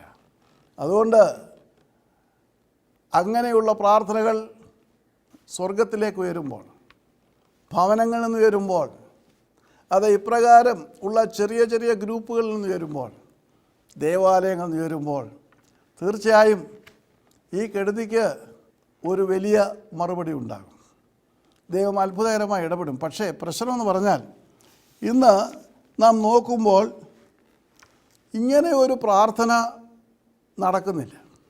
എല്ലാവരും പ്രാർത്ഥിക്കണം എന്ന് പറയുന്നതല്ലാതെ ആ സ്വാധീന വലയങ്ങളിൽ നിന്നുകൊണ്ട് തങ്ങളിൽ ഉള്ള അധികാരം ഉപയോഗിച്ചുകൊണ്ട് തങ്ങളുടെ ആടുകളെ ഇപ്രകാരമുള്ള പ്രാർത്ഥനകളിലേക്ക് നയിക്കുവാനും അത് പ്രാവർത്തികമാകുന്നുവോ എന്ന് പരിശോധിക്കുവാനും അത് പ്രാവർത്തികമാക്കുവാനും കഴിയുമ്പോഴാണ് ഇതിന് മറുപടി ഉണ്ടാകുന്നത്. നമുക്ക് ലോക്ക്ഡൗൺ ഉണ്ടായിരുന്നു, അത് കഴിഞ്ഞു. അവിടെയൊക്കെയും പരിമിതികൾ ഉണ്ടായിരുന്നു. പക്ഷേ പരിമിതികൾ മാറിക്കൊണ്ടിരിക്കുമ്പോൾ കൂടുതലായി നമുക്ക് പ്രാർത്ഥിക്കുവാനുള്ള സംവിധാനങ്ങൾ ഉണ്ടാകണം. അത് ഭവനങ്ങളിലായിരുന്നാലും 2-3 പേർ എവിടെ കൂടിയിരുന്നാലും അവരുടെ മധ്യേ ഞാൻ ഉണ്ട് എന്ന് വാഗ്ദത്തം ചെയ്ത കർത്താവിൻ്റെ സാന്നിധ്യം ബോധ്യമാക്കുന്ന പ്രാർത്ഥനകൾ ഉണ്ടാകണം. അത് വലിയ കൺവെൻഷനുകളല്ല, ദേവാലയങ്ങൾ വന്ന് 100 കണക്കിന് ആളുകൾ കൂടി പ്രാർത്ഥിക്കുന്നതല്ല. എൻ്റെ ഏറ്റവും പ്രാഥമിക തലത്തിൽ the fundamental cells of prayer, 2 or 3 when they are assembled in my name, I am amidst them. So we have to revive prayer that way. Only when prayer is revived that way, and that is the easiest way. കർത്താവ് 2-3 പേരെന്ന് പറയുമ്പോൾ അതിൽ വലിയ അർത്ഥങ്ങളുണ്ട്. 2 പേരില്ലാത്ത ഒരു ഭവനമില്ല. 2 പേരാരാണ്? ഭാര്യയും ഭർത്താവും. അപ്പോൾ 2-3 പേരെന്നാണ് പറഞ്ഞത്, 2 പേരെന്നല്ല പറഞ്ഞത്, 2-3 പേർ. മൂന്നാമത്തെ ആളിനെ ഉൾപ്പെടുത്തിയില്ലെങ്കിൽ പോലും 2 പേർക്കിരുന്ന് പ്രാർത്ഥിക്കാം. സ്വന്തം ഭവനത്തിൽ പ്രാർത്ഥനകൾക്ക് കൂടുതൽ സമയം കണ്ടെത്തുവാൻ കഴിയണം. അത് 3 പ്രാവശ്യമല്ല പ്രാർത്ഥിക്കുന്നത്, വീണ്ടും വീണ്ടും പ്രാർത്ഥിക്കാൻ. ഭാര്യ ഭർത്താക്കന്മാർ ഈ വലിയ കെടുതി നിമിത്തം പലവിധ കഷ്ടങ്ങളിലൂടെ കടന്നു പോവുകയാണ്, ലോക്ക്ഡൗണിലൊക്കെ ഉണ്ട്. അപ്പോൾ കൂടുതൽ സമയം പ്രാർത്ഥിക്കുവാനായിട്ട് കണ്ടെത്തണം. 2 പ്രാവശ്യമല്ല, 3 പ്രാവശ്യമല്ല, വീണ്ടും വീണ്ടും പ്രാർത്ഥിക്കുവാൻ തക്കവണ്ണം കഴിയണം. കർത്താവിൻ്റെ മധ്യേ ഉണ്ട്. കാരണം കർത്താവിൻ്റെ വാഗ്ദത്തം അതാണ്, 2-3 പേരാണ്. അതല്ല 3 പേര് വേണമെങ്കിൽ 3 പേരാകാം, 4 പേരാണെങ്കിൽ 4 പേരാകാം. അതിനൊക്കെയുള്ള സംവിധാനം നമുക്കുണ്ട്, അതിനൊക്കെയുള്ള അനുവാദമുണ്ട്. അപ്രകാരമുള്ള പ്രാർത്ഥനയുടെ ഒരു വലിയ വേലിയേറ്റം ക്രൈസ്തവ സമൂഹത്തിൽ നിന്ന് സ്വർഗത്തിലേക്ക് ഉയരേണ്ടിയിരിക്കുന്നു. അതിനെ പ്രോത്സാഹിപ്പിക്കുവാൻ തക്കതിനൊന്നും ക്രൈസ്തവ സമൂഹം തയ്യാറാകേണ്ടിയിരിക്കുന്നു. അത് സഭയുടെ വ്യത്യാസങ്ങളല്ല, ഒരു സഭയല്ല മറ്റു സഭയല്ല മറ്റു സഭയല്ലെന്ന് പറഞ്ഞ് പരസ്പരം പഴിചാരുകയല്ല. തങ്ങളെ ഏൽപ്പിച്ചിരിക്കുന്ന ആടുകളെ അതിനായിട്ട് സജ്ജീകരിക്കുവാൻ സജ്ജമാക്കുവാൻ തക്കതിനോണം അതേ ക്രൈസ്തവ മേലധ്യക്ഷന്മാർ നേതാക്കന്മാർ മുൻപോട്ടിറങ്ങി പ്രാർത്ഥനയുടേതായിട്ടൊരു പ്രളയം ഇന്ന് സൃഷ്ടിക്കേണ്ടിയിരിക്കുന്നു. ജനങ്ങളെ പ്രാർത്ഥനയിലേക്ക് ഉയർത്തേണ്ടിയിരിക്കുന്നു. സ്വർഗോന്നതങ്ങളിലും ദൈവം പ്രവർത്തിക്കേണ്ടിയിരിക്കുന്നു. കാരണം ഈ വലിയ മഹാമാരി അനുദിനം വർദ്ധിച്ചുകൊണ്ടിരിക്കുകയാണ്. അനേക രാജ്യങ്ങളെ അത് വിഴുങ്ങുവാൻ പോവുകയാണ്. അതിൻ്റെ നടുവിൽ അതിനെ പിടിച്ചു നിർത്തുവാൻ കഴിയണമെങ്കിൽ ദൈവജനത്തിൻ്റെ പ്രാർത്ഥന തീർച്ചയായിട്ടും അതിന് സഹായകമാകും. പലപ്പോഴും പ്രാർത്ഥിക്കുമ്പോൾ ഉടനടി മറുപടി ലഭിച്ചില്ല എന്നിരിക്കും. ഇപ്പോൾ എന്നോട് പലരും വിളിച്ചു പറയുമ്പോൾ അവർ പറയുന്നുണ്ട്, ബ്രദറെ, ഞങ്ങൾ ഈ COVID-19 പ്രാർത്ഥനാ പ്രതിരോധ ശുശ്രൂഷ സംബന്ധിച്ച് പക്ഷേ ഞങ്ങൾക്ക് പലവിധ പ്രയാസങ്ങളാണ്. ഉണ്ട്, പ്രയാസങ്ങളുണ്ട്. അത് ജോലി പോകരുതെന്ന് പറഞ്ഞ് ചിലരുടെ ജോലി നഷ്ടപ്പെട്ടിട്ടുണ്ട്, ചിലരുടെ ശമ്പളം കുറയ്ക്കരുതെന്നാണ് പ്രാർത്ഥിച്ച, പക്ഷേ ശമ്പളം കുറഞ്ഞു പോയിട്ടുണ്ട്. എല്ലാം ഉണ്ട്. പക്ഷേ അതിൻ്റെ അർത്ഥം കർത്താവ് പ്രാർത്ഥന കേട്ടില്ലെന്നുള്ളതല്ല. നിൻ്റെ പ്രാർത്ഥന അതേ സ്വർഗം കേൾക്കുന്നുണ്ട്, യേശു കേൾക്കുന്നുണ്ട്. ഈ ജോലിയേക്കാൾ മെച്ചമായൊരു ജോലി കർത്താവ് ആഗ്രഹിക്കുന്നുവെങ്കിൽ ആ ജോലി പോകട്ടെ. കഷ്ടങ്ങൾ വന്നു വരുമ്പോൾ ആ കഷ്ടങ്ങളെ തരണം ചെയ്യുവാൻ തക്കുള്ള കൃപ ദൈവം തരും. ദൈവത്തിൽ വിശ്വസിക്കുന്ന ഒരു ദൈവപൈതലിന് മുൻപോട്ട് പോകാൻ കഴിയുന്നത് ദൈവകൃപയാലാണ്. ഒരിക്കലും പ്രയാസങ്ങൾ ഒഴിവാക്കുവാനല്ല. ആ പ്രയാസങ്ങൾ കടന്നു വരും. പക്ഷേ പ്രാർത്ഥന സ്വർഗത്തിലേക്ക് വരുമ്പോൾ ഏത് പ്രയാസങ്ങളെയും തരണം ചെയ്യുവാനുള്ള ദൈവിക കൃപ അവൻ നമ്മുടെ കയ്യിൽ തരും. ആ കൃപയാണ് നമ്മളെ നടത്തുന്നത്. അനേകർ എന്നെ വിളിച്ചു പറയുന്നതുകൊണ്ട് ഞാൻ പറയുകയാണ്, ഞങ്ങൾ പ്രാർത്ഥിച്ചു എന്നിട്ട് ഇതാ സംഭവിച്ചത്. അത് തിക്താനുഭവങ്ങളാണ്. കൊറോണയുടേതായിട്ടുള്ള ചില കേസസ് പോസിറ്റീവായി പോയിട്ടുണ്ട്. പക്ഷേ പോസിറ്റീവായിട്ട് 4 ദിവസം കഴിഞ്ഞത് നെഗറ്റീവ് ആകുന്നുണ്ട്. ആപത്തുകളുടെ നടുവിൽ ദൈവം അത്ഭുതമായി വിടുതൽ നൽകുന്നുണ്ട്. ആപത്തുകൾ വരാൻ പാടില്ല. ആപത്തുകൾ വന്നിട്ട് നമുക്കെന്നാ പ്രശ്നം? അത് നാം അവൻ്റെ ഉള്ളം കയ്യിലാണ്. അപ്രകാരം ഒരു വിശ്വാസം നമുക്കുണ്ടാകണം. എപ്പോഴും പ്രാർത്ഥിക്കുമ്പോഴാണ് നമുക്ക് ആ ബലം ലഭിക്കുന്നത്. പ്രയാസങ്ങൾ, ബുദ്ധിമുട്ടുകൾ, വേദനകൾ, യാതനകളെല്ലാം ഈ ക്രിസ്തീയ ജീവിതത്തിലുണ്ട്. അനേകരെ പെട്ടെന്ന് ഇങ്ങോട്ട് വിളിച്ചു പറയുകയും പ്രയർ സോണിലൊക്കെ എടുത്തയക്കുകയും അല്ലെങ്കിൽ ഇപ്രകാരമുള്ള ശുശ്രൂഷ ഒന്ന് പങ്കെടുക്കുകയൊക്കെ ചെയ്യുന്നത് ഇതെല്ലാം ഉടനെ അങ്ങ് മാഞ്ഞു പോകും. ഉടനെ എൻ്റെ ജോലിയിൽ എനിക്കൊരു പ്രശ്നമില്ലാതെ എനിക്ക് മുൻപോട്ട് പോകാൻ കഴിയും, അല്ലെങ്കിൽ ഉടനെ ഒരു പ്രമോഷൻ കിട്ടും, അല്ലെങ്കിൽ എൻ്റെ കുഞ്ഞുങ്ങളുടെ പഠിത്തമൊക്കെ യഥാസാരപ്പെടും, അല്ലെങ്കിൽ ഉടനെ നാട്ടിൽ പോകാനായിട്ട്, ഇങ്ങനെയൊക്കെ ഒരുപാട് ഇമ്മീഡിയറ്റായിട്ടുള്ള മറുപടികൾക്ക് വേണ്ടിയിട്ട് ഉടൻ ദൈവം അത്ഭുതം പ്രവർത്തിക്കുക. ആരോ പറഞ്ഞിട്ടുണ്ട്, എങ്ങോ പറഞ്ഞ് കേട്ടതാണ്, അവിടെ പോയി പ്രാർത്ഥന സാധ്യമാകുന്നു. പക്ഷേ അത് സാധ്യമാകുവാൻ താമസം നേരിടുമ്പോൾ മടുത്തു പോകരുത്. അനേകം മടുത്തു പോയിട്ടാണ് വിളിക്കുന്നത്. മടുത്തു പോകരുത്. എപ്പോഴും പ്രാർത്ഥിക്കുവാൻ നമുക്ക് കഴിയണം. മടുത്തു പോകാതെ എപ്പോഴും പ്രാർത്ഥിക്കുവാൻ കഴിയും. ഈ മടുത്തു പോകാതെ എപ്പോഴും പ്രാർത്ഥിക്കണം. അപ്പോഴാണ് കർത്താവിൻ്റേതായിട്ടുള്ള അത്ഭുതങ്ങളും അനുഗ്രഹങ്ങളും മനസ്സിലാക്കുവാൻ കഴിയുന്നത്. കർത്താവ് തൻ്റെ ജീവിതയാത്രയിലും തന്നോട് പ്രാർത്ഥിച്ച ഉടൻ തന്നെ മറുപടി നൽകാത്ത സന്ദർഭങ്ങൾ ഉണ്ടായിട്ടുണ്ട്. അത് നമുക്ക് മനസ്സിലാക്കുവാനായിട്ട് കഴിയും. നമുക്കറിയാം, കർത്താവ് അതേ സീദോനിലും സോറിലും കൂടെ യാത്ര ചെയ്യുകയാണ്. യെരുശലേം വിട്ട് ദൂരെ പോയിരിക്കുകയാണ്. അപ്പോൾ ഒരു കനാന്യ സ്ത്രീ, സൂറോഫോയിക്ക സ്ത്രീ, വിശുദ്ധ മർക്കോസിൻ്റെ സുവിശേഷം 7-ാം അധ്യായം 25-ാം വാക്യത്തിൽ പറയുന്നത്, അവൾ അവനെക്കുറിച്ച് കേട്ടു, യേശുവിനെക്കുറിച്ച് കേട്ടു. എന്നിട്ട് അവൾ ഓടി വന്നു കർത്താവിൻ്റെ കാൽക്കൽ വീഴുകയാണ്. അവളൊരു യവന സ്ത്രീയാണ്, അല്ലെങ്കിൽ ഒരു ഗ്രീക്ക് വംശജയായ സ്ത്രീയാണ്, യഹൂദ സ്ത്രീ അല്ല. അവളുടെ മകൾക്ക് ഭൂതോത്തരമാണ്. ഭൂതത്താൽ തകർക്കപ്പെട്ട അവളുടെ മകളുടെ സൗഖ്യത്തിന് വേണ്ടിയിട്ടാണ് അവൾ വന്ന് കർത്താവിൻ്റെ പാദപീഠത്തിൽ വീഴുന്നത്. അത്രയും പറയുമ്പോൾ ഒരു കാര്യം കൂടെ എനിക്ക് പറയാതിരിക്കുവാൻ സാധ്യമല്ല. ഇന്ന് ഭൂതങ്ങളെക്കുറിച്ചൊന്നും ആധുനിക ക്രിസ്ത്യാനിക്ക് യാതൊരു രീതിയിലുള്ള വിശ്വാസവുമില്ല. അതൊക്കെ അങ്ങനെയൊക്കെ കിടക്കും. നിനക്ക് യേശുവിൽ വിശ്വാസം ഉണ്ടെങ്കിൽ നിനക്ക് ഭൂതങ്ങളെ വിശ്വസിക്കണമെന്നല്ല, ഭൂതമുണ്ടെന്നും വിശ്വസിച്ചേ മതിയാവും. എത്രയോ കുഞ്ഞുങ്ങളുടേതായിട്ടുള്ള ഭാവി ഈ ഭൂതങ്ങൾ നഷ്ടപ്പെടുത്തുന്നു എന്നുള്ളത് ഈ ആത്മീയ ശുശ്രൂഷയിലൂടെ മുൻപോട്ട് പോകുന്ന എനിക്ക് വ്യക്തമായിട്ട് മനസ്സിലാക്കുവാൻ കഴിഞ്ഞിട്ടുണ്ട്. ഭൂതങ്ങൾ എന്ന് പറയുമ്പോൾ പൈശാചിക ബന്ധനങ്ങളാൽ കഷ്ടപ്പെടുന്ന ഒരുപാട് കുഞ്ഞുങ്ങളുണ്ട്. അതിന് നാം ഡോക്ടറെ അടുക്കൽ ചെല്ലുമ്പോൾ അവരതിന് വേണ്ടിയിട്ട് പലവിധങ്ങളായിട്ടുള്ള മരുന്നുകളാണ് നൽകുന്ന ഈ കുഞ്ഞുങ്ങൾക്ക്. വാസ്തവത്തിൽ അവർക്കൊരു ശാരീരികമായ വൈകല്യമില്ല, ബുദ്ധിപരമായ വൈകല്യമില്ല. എന്നാൽ ഒരു ഡോക്ടറെ അടുക്കൽ അവിടെ ചെല്ലുമ്പോൾ അവർക്ക് നൽകുന്ന മരുന്നുകളൊക്കെയും അവരുടേതായിട്ടുള്ള പ്രവർത്തനത്തെ വളരെയധികം മന്ദീഭവിപ്പിക്കുന്ന രീതിയിലുള്ള മരുന്നുകളാണ്. ഞാനിത് പറയുമ്പോൾ അങ്ങനെ ഉള്ള രോഗികളില്ല എന്നുള്ളത്, രോഗമുണ്ട്, മരുന്നുകളുമുണ്ട്. പക്ഷേ ഇങ്ങനെ ഒരു കാര്യം കൂടെ അതിൻ്റെ പിന്നിലുണ്ട്. പൈശാചിക ബന്ധനത്തിൽപ്പെട്ട് കിടക്കുന്ന കുഞ്ഞുങ്ങൾ, അനേക കുഞ്ഞുങ്ങളെ എനിക്ക് ലോകത്ത് വിവിധ രാജ്യങ്ങളിൽ കാണുവാൻ കഴിഞ്ഞിട്ടുണ്ട്. ഉപവാസത്താലും പ്രാർത്ഥനയാലും സൗഖ്യമായ അനേക കുഞ്ഞുങ്ങൾ ഇന്ന് ഉന്നതമായ നിലകളിൽ പ്രവർത്തിക്കുന്നതായിട്ടും കഴിഞ്ഞ 4 പതിറ്റാണ്ടുകളിലെ എൻ്റെ എളിയ അനുഭവത്തിൽ എനിക്ക് മനസ്സിലാക്കുവാൻ കഴിഞ്ഞിട്ടുണ്ട്. പക്ഷേ ഇന്നത്തെ ആധുനിക ക്രൈസ്തവ സമൂഹത്തിൽ ഇതിനെക്കുറിച്ചൊക്കെ പറഞ്ഞാൽ അത് മനസ്സിലാക്കുവാൻ വളരെ പ്രയാസമാണ്. കാരണം നാം ചെന്ന് നമ്മുടെ അറിയാവുന്ന രീതിയിലുള്ള അല്ലെങ്കിൽ നമ്മൾ പോകുന്ന ആരാധനാ സംവിധാനത്തിൽ ചെന്ന് ഇപ്രകാരമുണ്ടെന്ന് പറഞ്ഞാൽ അത് പ്രാർത്ഥിച്ചാൽ മതി പൊക്കോളൂ. കാരണം ഇതിനെ ഇറക്കണമെങ്കിൽ അതിന് പ്രത്യേക അധികാരം ആവശ്യമുണ്ട്. കർത്താവ് പറയുന്നുണ്ട്, ഉപവാസത്താലും പ്രാർത്ഥനയാലും അല്ലാതെ ഈ ജാതി നീങ്ങിപ്പോവുകയില്ല. അപ്പോൾ ഇതിനെ ഇറക്കി വിടണമെങ്കിൽ അതിനൊരു വഴിയുണ്ട്, അതിനൊരു അധികാരമുണ്ട്. കാണുന്ന എല്ലാവർക്കും ഇവരെ ഇറക്കി വിടാൻ സാധ്യമല്ല.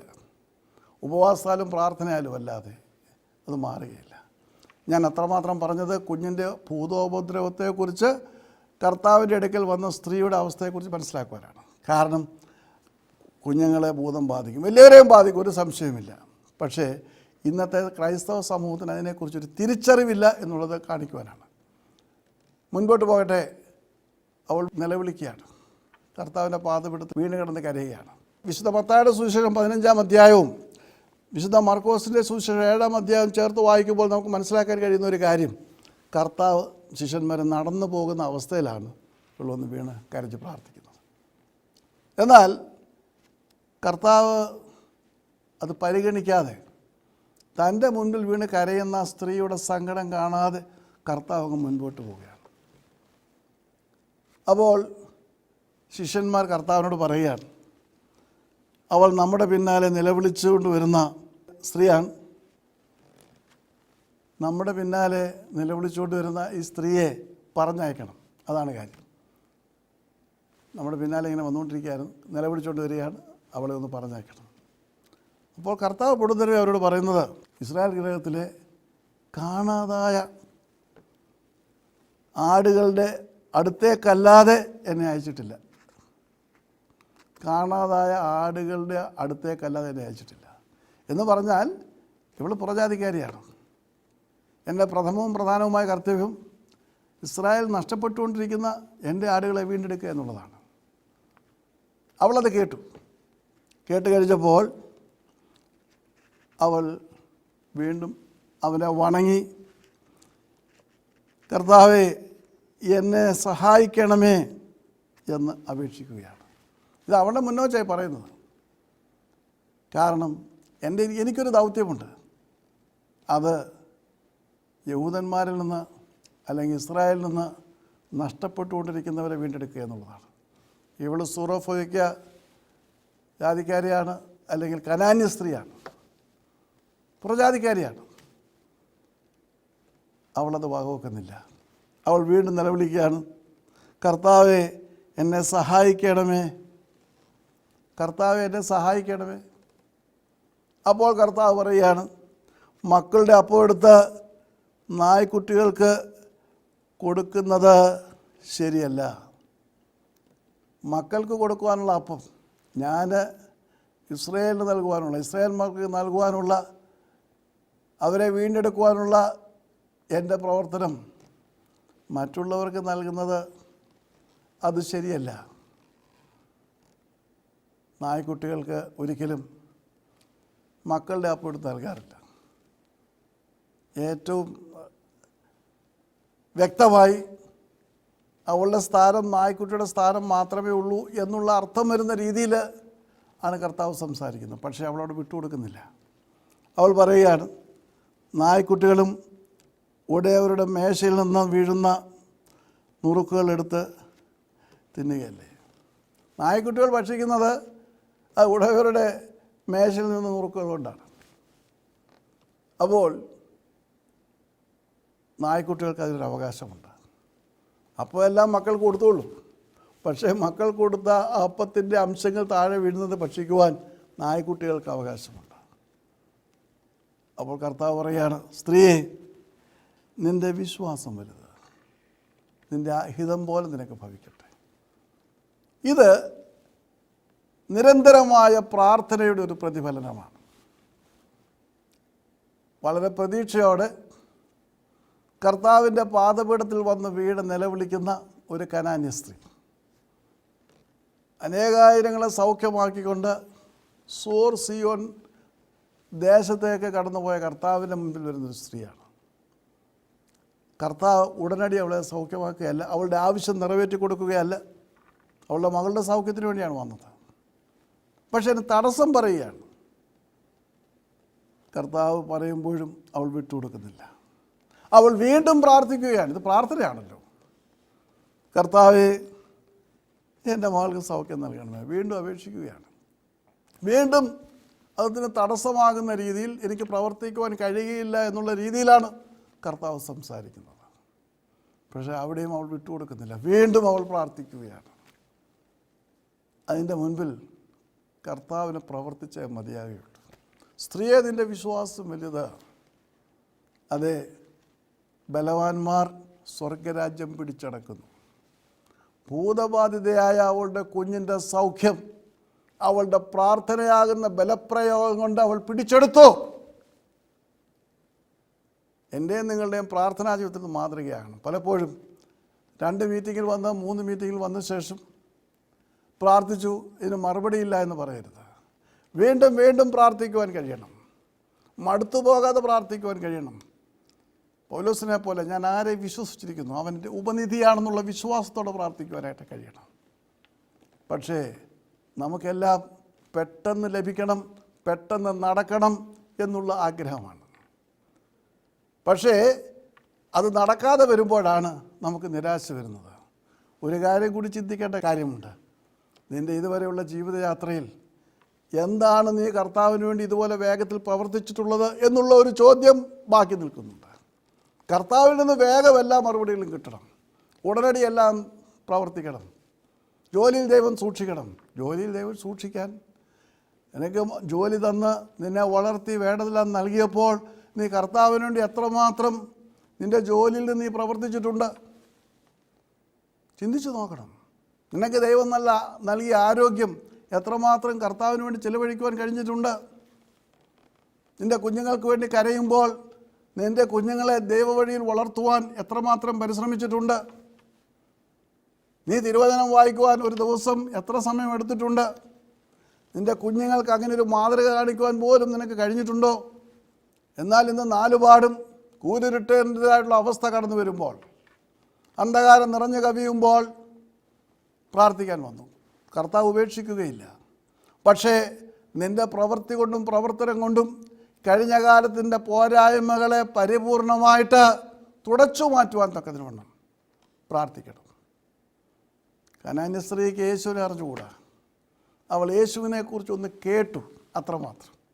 ആ കേൾവിയിലാണ് അവൾ ഓടി വന്ന് ഒരു ഗുരുവിൻ്റെ റബൂനി ഗുരു അവൻ്റെ പാദപീഠത്തിൽ വീഴുന്നത്.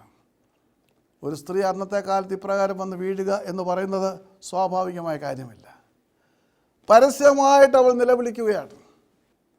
ഇന്ന് രാവിലെ നടന്ന ഒരു മീറ്റിങ്ങിൽ വെച്ച് എന്നോട് ഒരു സുവിശേഷകൻ പറയുകയുണ്ടായി. അതെ, ഇവിടുന്ന് എന്താ മറ്റാരും പരസ്യമായിട്ടൊന്നും പറയാത്തത്, വിളിക്കാത്തത് ചോദിച്ചപ്പോൾ അവരൊക്കെ രഹസ്യ ശിഷ്യന്മാരായിട്ടിരിക്കാനാണ് ആഗ്രഹിക്കുന്നത്. പരസ്യമായിട്ട് പ്രാർത്ഥിക്കാൻ ഇഷ്ടമില്ല, പരസ്യമായിട്ട് പേര് പറയാൻ ഇഷ്ടമില്ല. പക്ഷേ സൗഖ്യം കിട്ടണം, അതെ, COVID-19 വീട്ടിൽ കയറരുത്, അതൊക്കെ ആവശ്യമുണ്ട്. പക്ഷേ രഹസ്യമായിട്ട് മാത്രം ബ്രദറും അതെ അവരും മാത്രം അറിഞ്ഞാൽ മതി. പ്രേസോൺകാർ പോലും മുഴുവനായിട്ട് അറിയണ്ട. അത് പേര് വളരെ വളരെ ലോപിച്ചാണ് പറയുന്നത്. കാരണം മറ്റുള്ളവർ കേട്ടാൽ മനസ്സിലാക്കുന്ന രീതിയിൽ. ഇവിടെ ഇതൊന്നുമില്ല. ആരും കേട്ടോട്ടെ. ആര് കേട്ടാൽ എന്നാ പ്രിയമുള്ളവർ, ആശുപത്രിയിൽ നിന്ന് ചുരുട്ടി പുറത്തോട്ട് വിടുമ്പോൾ ആര് കേട്ടു ആരോട് ആരറിയുന്നു? കണ്ണുതോളം നിങ്ങൾ നടക്കുന്ന സംഭവങ്ങളൊക്കെ നോക്കണം. യേശു ക്രിസ്തുവിന് മാത്രമേ നിന്നെ രക്ഷിക്കുവാൻ കഴിയുകയുള്ളൂ. നിൻ്റെ അഭിമാനവും അതേ സ്ഥാനമാനവും ഒക്കെ സൂക്ഷിച്ചുകൊണ്ട് പോവുകയാണെങ്കിൽ ഒരിക്കലും കർത്താവിൻ്റെ പ്രവർത്തനം ജീവിതത്തിൽ കാണുവാൻ കഴിയുകയില്ല. അവൾ ആരെയും വകവെച്ചില്ല. ആരും കേട്ടോട്ടെ. കർത്താവ് നിൽക്കുന്ന യഹൂദയിലല്ല, കർത്താവ് വന്ന് സിയോൻ സീദോൻ എന്ന് പറയുന്ന ആ അതിർത്തി പ്രദേശത്താണ്. അപ്പോൾ അവളുടെ ജാതിക്കാർ തന്നെ അവിടെ ഉണ്ട്. അവരെന്ത് വിചാരിക്കും? അവൾക്കതൊന്നും ഒരു വിഷയമേ അല്ല. അനേക ജനങ്ങൾ കർത്താവിൻ്റെ ചുറ്റുപാടുമുണ്ട്. അവരെല്ലാം കാണുകയാണ് ഈ കാലം വന്ന് വീഴുന്നത്. അവൾക്കതൊരു വിഷയമല്ല. അവൾ ധൈര്യപൂർവ്വം കർത്താവിനെ അംഗീകരിക്കുകയാണ്, കർത്താവിനെ വിശ്വസിക്കുകയാണ്, കർത്താവിൻ്റെ സാക്ഷിയായി തീരുകയാണ്. നമുക്ക് അനേകർക്ക് ഇന്നും അതിന് കഴിവില്ല. പ്രാർത്ഥിക്കുന്നത് രഹസ്യമായിട്ടായിരിക്കണം. ചില അമ്മമാരൊക്കെ എന്നെ വിളിക്കുന്ന അപ്പന്മാരും വിളിക്കുമ്പോൾ ഞാൻ 2-3 ആഴ്ച പ്രാർത്ഥിച്ച് കഴിയുമ്പോൾ എന്താ മക്കളുടെ വിളിയൊന്നും വന്നില്ലല്ലോ, എന്തോ പറയാനാ. കാരണം അവർക്ക് ഇപ്പോഴും ദുരഭിമാനമാണ്. ഇവിടെ പാവപ്പെട്ട മാതാപിതാക്കന്മാർ പ്രാർത്ഥിച്ചു, എല്ലാം പ്രാർത്ഥിച്ചു, ഇവിടെ പ്രാർത്ഥിച്ചു, കാണുന്നിടത്തൊക്കെ പ്രാർത്ഥിച്ചൊക്കെ വിടുവിച്ച് പോയി കഴിയുമ്പോൾ ഇനി ഒരിക്കലും ഒന്നും പേടിക്കേണ്ട. വിളിയില്ല, പറച്ചില്ല, പ്രാർത്ഥനയില്ല. പക്ഷേ ഓർത്തോണ്ട് രണ്ടാമതും കോവിഡ് വരുന്നുണ്ട്. ഏറ്റവും പുതിയ ഗവേഷണം, ഏറ്റവും പുതിയ ഫലങ്ങൾ കാണിക്കുന്നത് സുഖമായി പോയവർക്ക് വീട് വരുമെന്നുള്ളതാണ്. വരുന്നു, ഓൾറെഡി വന്നു കഴിഞ്ഞു. അപ്പോൾ നീ ഇങ്ങനെ പല സ്ഥാനങ്ങളിൽ മാതാപിതാക്കന്മാർ കണ്ണുനീരൊഴുക്കി പോയി സൗഖ്യം പ്രാപിച്ച ശേഷം വീണ്ടും പഴയ രീതിയിൽ യാതൊരു കുഴപ്പമില്ലെന്ന് പറഞ്ഞു പോയാൽ നീ അപകടത്തിൻ്റെ വാതിക്കലാണ് നിൽക്കുന്നതെന്നുള്ളത് ഒരു സംശയം കൂടെ എനിക്ക് പറയാൻ കഴിയും. എന്നെ സംബന്ധിച്ച് പ്രാർത്ഥിക്കുന്ന ഒരു കാര്യമെന്ന് പറഞ്ഞാൽ, സാധാരണ നാം നമ്മുടെ സഭകളിലൊക്കെയും പ്രാർത്ഥനയ്ക്കായിട്ട് നമ്മൾ എഴുതി കൊടുക്കാറുണ്ട്. പേരെഴുതി കൊടുത്താൽ മാത്രം മതി. അവിടെ ചെന്ന് അതിന് കൊടുക്കുക, കുർബാനയിൽ ഓർക്ക്, അതിന് വേണ്ട കാര്യങ്ങൾ പേരെഴുതി കൊടുക്കുക. ഒരു വിവരം അറിയേണ്ട കാര്യമില്ല, പേര് വെച്ച് പ്രാർത്ഥിക്കും. പക്ഷേ എന്നെ സംബന്ധിച്ച്, ഈ ശുശ്രൂഷ സംബന്ധിച്ചും, നിനക്ക് വേണ്ടി നിൻ്റെ രോഗത്തിനോട് പ്രാർത്ഥിക്കുന്നത് ഞാൻ പ്രാർത്ഥിച്ച് സൗഖ്യമായെന്ന് പറയുവാനല്ല. നീ കർത്താവിനൊരു പുതിയ സൃഷ്ടിയായിട്ട് തീരണം. കർത്താവിന് അതാ നിന്നെക്കുറിച്ചുള്ള ആഗ്രഹം. നിന്നെ ഈ കഷ്ടത്തിലൂടെ കടത്തി വിട്ടത് കർത്താവിൻ്റെ മഹത്വവും മനോഹരത്വവും കർത്താവിൻ്റെ അനുഭവം നിൻ്റെ ജീവിതത്തിൽ ഉണ്ടാകുവാനായിട്ടാണ്. നീ യേശുവിന് വേണ്ടി ഒരു പുതിയ മനുഷ്യനായി തീരണം. യേശുവിനെ രക്ഷിതമായിട്ട് സ്വീകരിക്കണം. യേശുവിൻ്റെ അനുഭവം അതിന് സഭയാടിപ്പോട്ട കാര്യമൊന്നുമില്ല. നിൻ്റെ മാതൃസഭയിൽ നിന്നുകൊണ്ട് തന്നെ നിനക്ക് യേശുവിൻ്റെ സാക്ഷിയായിട്ട് തീരുവാൻ കഴിയണം. നിൻ്റെ ജീവിതം ഒരു പുതിയ പന്ഥാവിലേക്ക് പോകേണ്ടിയിരിക്കുന്നു. ഒരുവൻ ക്രിസ്തുവിലായാലും പുതിയ സൃഷ്ടിയാകുന്നു, പഴയത് കഴിഞ്ഞുപോയി. ഇതൊക്കെ ദൈവത്തിൻ്റെ ഉദ്ദേശം. അല്ലാതെ എൻ്റെ കാര്യം പറയാനോ അല്ലെങ്കിൽ സൂര്യ കാര്യം പറയാനോ അതിനല്ല. Not for that. പക്ഷേ അതിനുള്ളൊരു മുഖാന്തരമാണിത്. അല്ലാതെ ഒരു പേര് തന്നിട്ട് പോവുക, പിന്നെ അനക്കമില്ലാതിരിക്കുക. അതുകൊണ്ട് ഞാൻ ഒരുപാട് പേരുടെ പേര് കട്ട് ചെയ്ത് പറയാറുണ്ട്. കാരണം എന്തൊരാവശ്യമില്ലാതെ ഈ മങ്കിനെ ചുമക്കേണ്ട കാര്യമില്ലല്ലോ. ഒരു വിവരം അറിഞ്ഞുകൂടാ. വീണ്ടും വീണ്ടും പ്രാർത്ഥിക്കണമെങ്കിൽ അവരുടെ അവസ്ഥയെക്കുറിച്ച് വീണ്ടും വീണ്ടും അറിയിക്കണം. അതൊരു വലിയ ആവശ്യമാണ്, നിബന്ധനയാണ്. കാരണം ഞങ്ങളെ സംബന്ധിച്ച് നിങ്ങൾ എവിടെ ആയിരുന്നാലും ഏത് രാജ്യത്തായാലും കണ്ടു പരിചയമില്ല, കേട്ട് പരിചയമില്ല. ആകെയുള്ള പരിചയം എന്ന് പറഞ്ഞാൽ ഈ സങ്കടത്തോടുള്ള നിലവിളിയോടുള്ള ഈ ടെലിഫോൺ കോളുകളാണ്, അല്ലെങ്കിൽ ഇമെയിലാണ്. പക്ഷേ അതിനപ്പുറത്തേക്ക് വീണ്ടുമുണ്ട്. രോഗം സൗഖ്യമായിട്ട് പിന്നെ മൗനമായിരിക്കാനല്ല. നിങ്ങൾ കർത്താവിൽ വളരുവാൻ കഴിയണം. കർത്താവിൽ പുതിയ സൃഷ്ടികളാകുവാൻ കഴിയണം. കർത്താവിൻ്റെ സാക്ഷികളായിട്ട് മുൻപോട്ട് പോകാൻ കഴിയണം. അപ്പോഴാണ് നിങ്ങളുടെ സൗഖ്യം അത് ശാശ്വതമായി തീരുന്നത്. ആ സൗഖ്യത്തെ കർത്താവ് മുദ്ര വെക്കുന്നത്. കാരണം ഇവൻ എൻ്റെ സാക്ഷിയാണ്. അങ്ങനെ ദൈവം എടുത്ത് ഉപയോഗിക്കുവാൻ തക്കമുള്ള വഴികൾ നാം തുറക്കണം. അതുകൊണ്ട് സ്ഥലകാല പരിമിതികളെക്കുറിച്ചുള്ള യാതൊരു ആശങ്കയുമില്ലാതെ, അതിനെക്കുറിച്ച് യാതൊരു ഭയവുമില്ലാതെ കടന്നു വന്നവളാണ് ഈ കനാന്യ സ്ത്രീ. എല്ലാവരുടെയും മുന്നിൽ വെച്ച് അവളെ ഇൻസൾട്ട് ചെയ്യപ്പെടുകയാണ്. ഒരു പ്രാവശ്യമല്ല, 2 പ്രാവശ്യമല്ല, വീണ്ടും വീണ്ടും കർത്താവ് ഓരോന്ന് പറഞ്ഞ് ഒഴിയുമ്പോഴും ഇവൾ മുന്നോട്ട് വിടണ്ടേ? അവൾ മുന്നേ വിലങ്ങതടിയായിട്ട് നിൽക്കാൻ നടന്നു പോകുന്നു. അവൾ നമ്മുടെ പിന്നാലെ വരുന്നുവെന്നാണ് ശിഷ്യന്മാർ പറഞ്ഞത്. അപ്പോൾ പിന്നാലെ വരണമെങ്കിൽ തീർച്ചയായിട്ടും മുൻപോട്ട് നടക്കുന്ന ആളിന് മാത്രമേ പിന്നാലെ വരുന്നവരെക്കുറിച്ച് പറയാൻ സാധ്യതയുള്ളൂ. അതുകൊണ്ട് ഞാൻ പറഞ്ഞ് കർത്താവ് നടക്കുകയാണ്. അല്ലാതെ മർക്കോസ് സുവിശേഷം പറയുമ്പോൾ കർത്താവ് നടന്നുപോയി എന്നൊന്നും അവിടെ എഴുതിയിട്ടില്ല. പക്ഷേ എഴുതിയിരിക്കുന്ന സാഹചര്യം അനുസരിച്ച് കർത്താവ് മുൻപോട്ട് പോകണം. പക്ഷേ കർത്താവിനെ പിടിച്ചു നിർത്തി മുൻപോട്ട് വിടാൻ സാധ്യമല്ല. വീണ്ടും വീണ്ടും വീണ്ടും പ്രാർത്ഥിക്കുകയാണ്. ഈ പ്രാർത്ഥനയാണ് നമുക്ക് ആവശ്യമായി. ഇതാണ് നിരന്തരമായ പ്രാർത്ഥന. Praying always prayer. മടുത്തു പോകാതെയുള്ള പ്രാർത്ഥന. ഒന്ന് പറഞ്ഞു മടുത്തു പോകുന്നില്ല, വീണ്ടും പറഞ്ഞു മടുത്തു പോകുന്നില്ല, വീണ്ടും സമ്മർദ്ദങ്ങൾ വർദ്ധിക്കുമ്പോഴും പ്രാർത്ഥിക്കുന്ന അവസ്ഥ. അപ്രകാരം ഒരു നമ്മുടെ പ്രാർത്ഥനകൾ ഉയർത്തുവാൻ തക്കവണ്ണം, നമ്മുടെ പ്രാർത്ഥനകൾ അങ്ങനെ സ്വർഗോന്നതങ്ങളിലേക്ക് ഉയരുവാൻ തക്കവണ്ണം, ഈ COVID-19 എന്ന മഹാമാരിയിൽ നിന്ന് മാനവരാശിയെ രക്ഷിക്കുവാൻ തക്കവണ്ണം നമുക്ക് ഒരുമിച്ച് പ്രാർത്ഥിക്കാം. ഇതിനൊരു പ്രതിവിധി കണ്ടുപിടിക്കുവാൻ തക്കവണ്ണം നമുക്ക് പ്രാർത്ഥിക്കാം. പ്രതിരോധം കണ്ടുപിടിക്കുവാൻ പ്രാർത്ഥിക്കാം. നിരന്തരമായി മടുത്തു പോകാതെ എപ്പോഴും പ്രാർത്ഥിക്കാം. മടുത്തു പോകാതെ പ്രാർത്ഥിക്കാം, തളർന്നു പോകാതെ പ്രാർത്ഥിക്കാം. അപ്രകാരം പ്രാർത്ഥിക്കുവാൻ തക്കവണ്ണം ദൈവത്തിൻ്റെ പരിശുദ്ധാത്മ നമ്മളെ സഹായിക്കട്ടെ. നമുക്ക് പ്രാർത്ഥിക്കാം.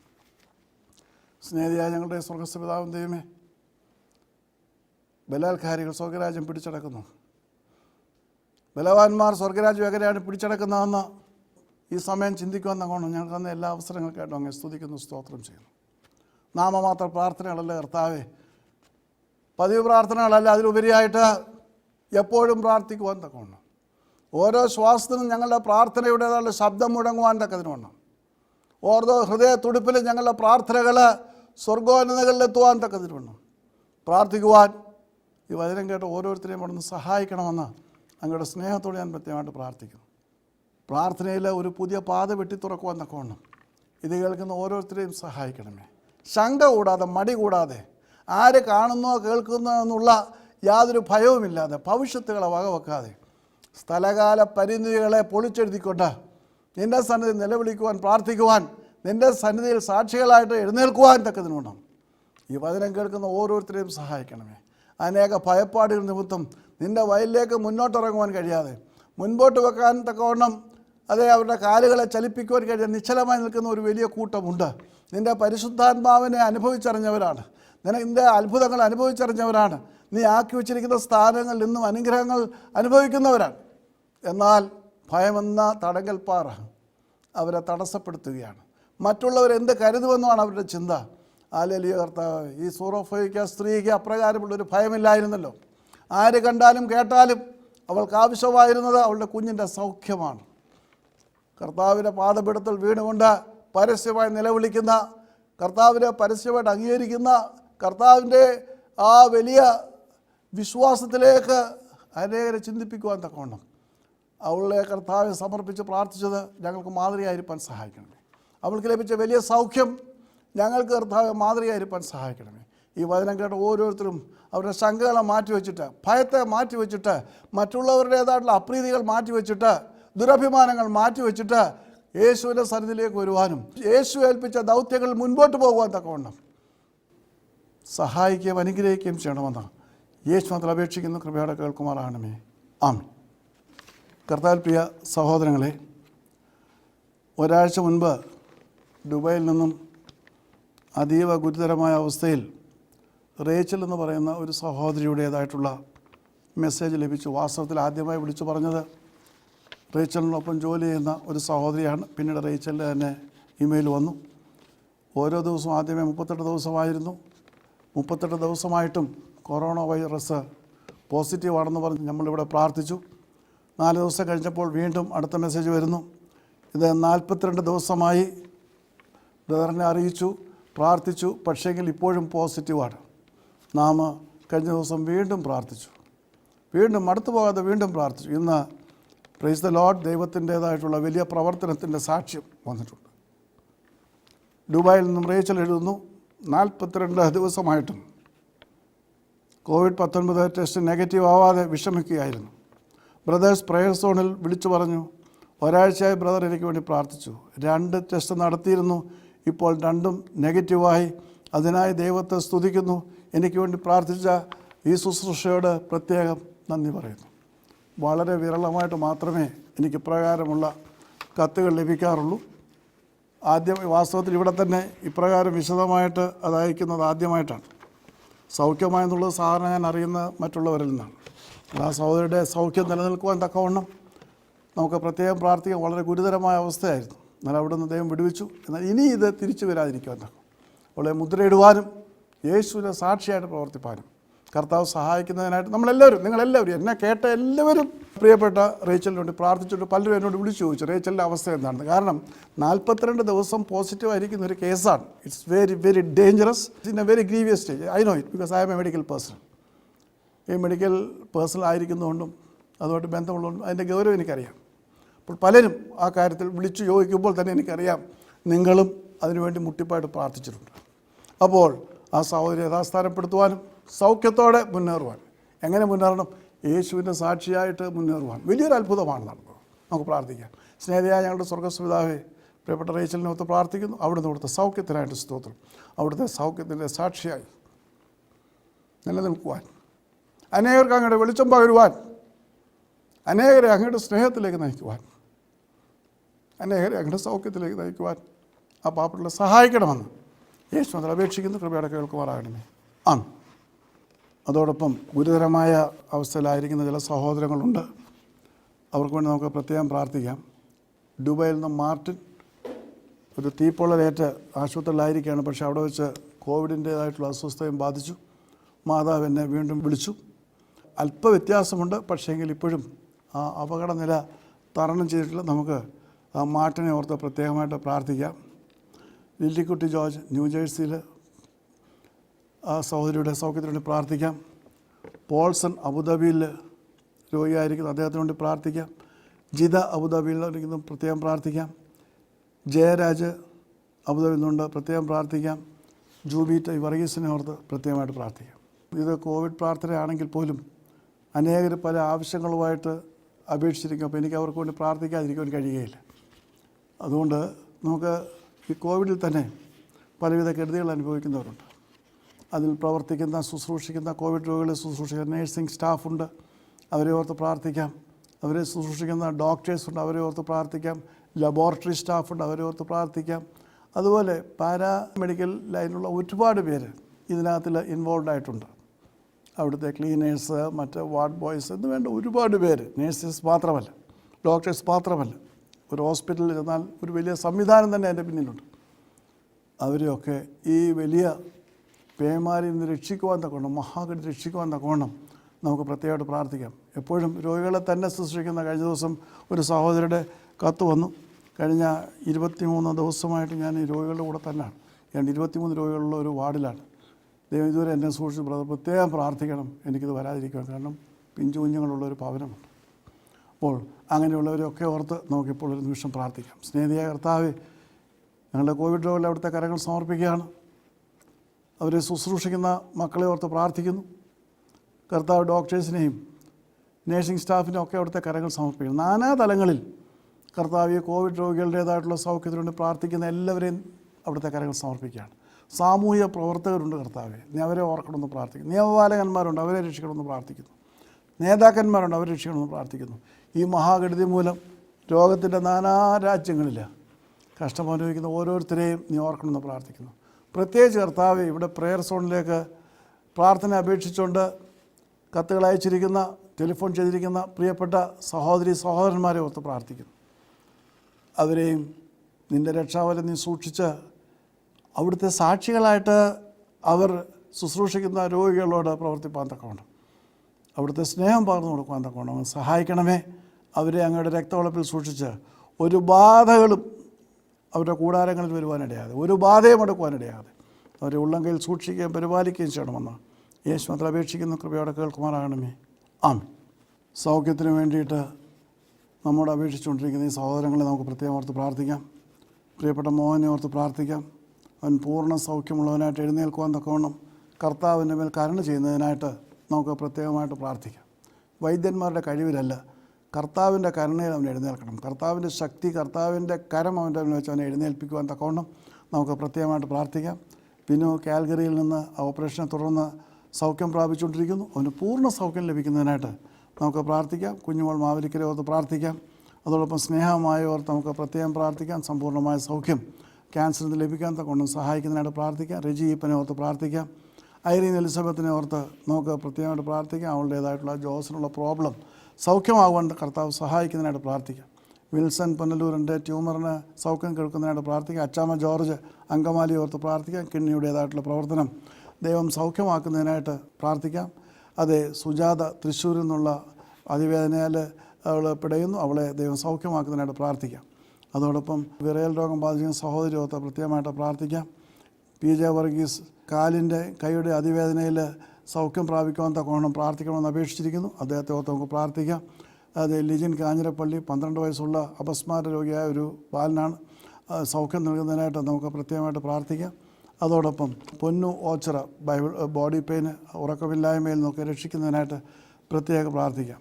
കാഴ്ച നഷ്ടപ്പെട്ട ജോൺ നെയ്യാറ്റിങ്കരെ ഓർത്ത് പ്രാർത്ഥിക്കാം. അതെ, രഘുവിനെ ഓർത്ത് നമുക്ക് പ്രത്യേകമായിട്ട് പ്രാർത്ഥിക്കാം. ആമാശയ രോഗമായിരിക്കുന്ന എറണാകുളത്ത് നിന്ന് വിളിച്ചിരിക്കുന്ന സ്റ്റീഫനെ ഓർത്ത് നമുക്ക് പ്രത്യേകം പ്രാർത്ഥിക്കാം. സൗമ്യയെ ഓർത്ത് നമുക്ക് പ്രത്യേകമായിട്ട് പ്രാർത്ഥിക്കാം. അതുകൊണ്ട് ജോലിയില്ലാതിരിക്കുന്ന സഹോദരങ്ങളെ ഓർത്ത് പ്രത്യേകം പ്രാർത്ഥിക്കാം. AP ജോസിനെ ഓർത്ത് പ്രാർത്ഥിക്കാം. ടൊറൻറ്റോയിലെ സിജു സക്കറെ ഓർത്ത് പ്രാർത്ഥിക്കാം. അതോടൊപ്പം തന്നെ അതേ ദുബായിൽ നിന്ന് സജി ഓർത്ത് പ്രാർത്ഥിക്കാം. സുജോയെ ഓർത്ത് പ്രത്യേകമായിട്ട് പ്രാർത്ഥിക്കാം. ഷാർജയിൽ നിന്ന് ഷിവ സക്കറെ ഓർത്ത് പ്രാർത്ഥിക്കാം. കുവൈറ്റിൽ നിന്ന് ഷാലുവിനെ ഓർത്ത് പ്രാർത്ഥിക്കാം. അതേ ദുബായിൽ നിന്ന് റീസ ഓർത്ത് പ്രാർത്ഥിക്കാം. മെറൈനെ ഓർത്ത് പ്രത്യേകമായിട്ട് നമുക്ക് പ്രാർത്ഥിക്കാം. അജി തോമസിനെ ഓർത്ത് പ്രാർത്ഥിക്കാം. ജസ്റ്റിൻ, അതെ ഷാർജയിൽ നിന്നുള്ള ജസ്റ്റിനെ ഓർത്ത് പ്രാർത്ഥിക്കാം. ജസ്റ്റിൻ ടോം എറണാകുളത്ത് വിളിച്ചത്, അവനെ ഓർത്ത് പ്രാർത്ഥിക്കാം. ഷിബിൻ വയനാടിനെ ഓർത്ത് പ്രത്യേകമായിട്ട് പ്രാർത്ഥിക്കാം. മാൾട്ടയിൽ പോകാനായിട്ട് കാത്തിരിക്കുന്നു. ദൈവം വഴി തുറക്കുന്നതിനായിട്ട് നമുക്ക് പ്രത്യേകമായിട്ട് പ്രാർത്ഥിക്കാം. കുഞ്ഞുങ്ങളില്ലാതിരിക്കുന്ന സഹോദരങ്ങൾ നമുക്ക് പ്രത്യേകം ഓർത്ത് പ്രാർത്ഥിക്കാം. ദീപാക്കുര്യനെ ഓർത്ത് പ്രാർത്ഥിക്കാം. ലിനിയെ ഓർത്ത് പ്രാർത്ഥിക്കാം. അതേ ജിസ മറിയം ജോസഫിനെ ഓർത്ത് പ്രാർത്ഥിക്കാം. മമത രാമകൃഷ്ണനെ ഓർത്ത് പ്രാർത്ഥിക്കാം. അതുപോലെ നോലൻ ജിതിനെ ഓർത്ത് പ്രാർത്ഥിക്കാം, നിതുവിനെയും നിമ്മി ഓർത്ത് പ്രാർത്ഥിക്കാം, ടോമിനെയും അഞ്ചാനെയും ഓർത്ത് പ്രാർത്ഥിക്കാം, സജനെയും ഗോപമാനെ ഓർത്ത് പ്രാർത്ഥിക്കാം, ജാൻസി പോര് വഴി ഓർത്ത് പ്രാർത്ഥിക്കാം, ജോബി ഓർത്ത് നമുക്ക് പ്രാർത്ഥിക്കാം, പ്രീത അങ്കമാലിൽ നിന്ന് ഓർത്ത് പ്രാർത്ഥിക്കാം, ജോമോനെ ഓർത്ത് പ്രാർത്ഥിക്കാം, പ്രീത എറണാകുളത്തെ ഓർത്ത് പ്രത്യേകമായിട്ട് പ്രാർത്ഥിക്കാം, പെരുമ്പാവൂർ രജുമോനെ ഓർത്ത് നമുക്ക് പ്രത്യേകം പ്രാർത്ഥിക്കാം. കർത്താവൊക്കെ ഒരു കുഞ്ഞിനെ കാണുവാൻ തക്കോണം ഒരു കുഞ്ഞിനെ നൽകുവാൻ സഹായിക്കുന്നതിനായിട്ട് നമുക്ക് പ്രത്യേകം പ്രാർത്ഥിക്കാം. വിവാഹപ്രായം എത്തിരിക്കുന്ന സഹോദരങ്ങളെ ഓർത്ത് പ്രാർത്ഥിക്കാം, കർത്താവ് അവരെ സൂക്ഷിക്കുന്നതിനായിട്ട് പ്രാർത്ഥിക്കാം. കടഭാരങ്ങളാൽ വലയുന്ന സഹോദരങ്ങളുണ്ട്, അവർക്ക് ആ ദൈവം പ്രവർത്തിക്കുന്നതിനായിട്ട് പ്രത്യേകമായിട്ട് പ്രാർത്ഥിക്കാം. കുടുംബസമാനം നഷ്ടപ്പെട്ടവരുണ്ട്, അവരെ ദൈവം ഏറ്റെടുക്കുന്നതിനായിട്ട് നമുക്ക് പ്രത്യേകമായിട്ട് പ്രാർത്ഥിക്കാം. അതോടൊപ്പം ചെയ്യാത്ത കുറ്റത്തിനായിട്ട് കേസിൽ കുടുക്കിയിരിക്കുന്ന രജി എന്ന് പറയുന്ന സഹോദരനെ രക്ഷിക്കുന്നതിനായിട്ട് നമുക്ക് പ്രാർത്ഥിക്കാം.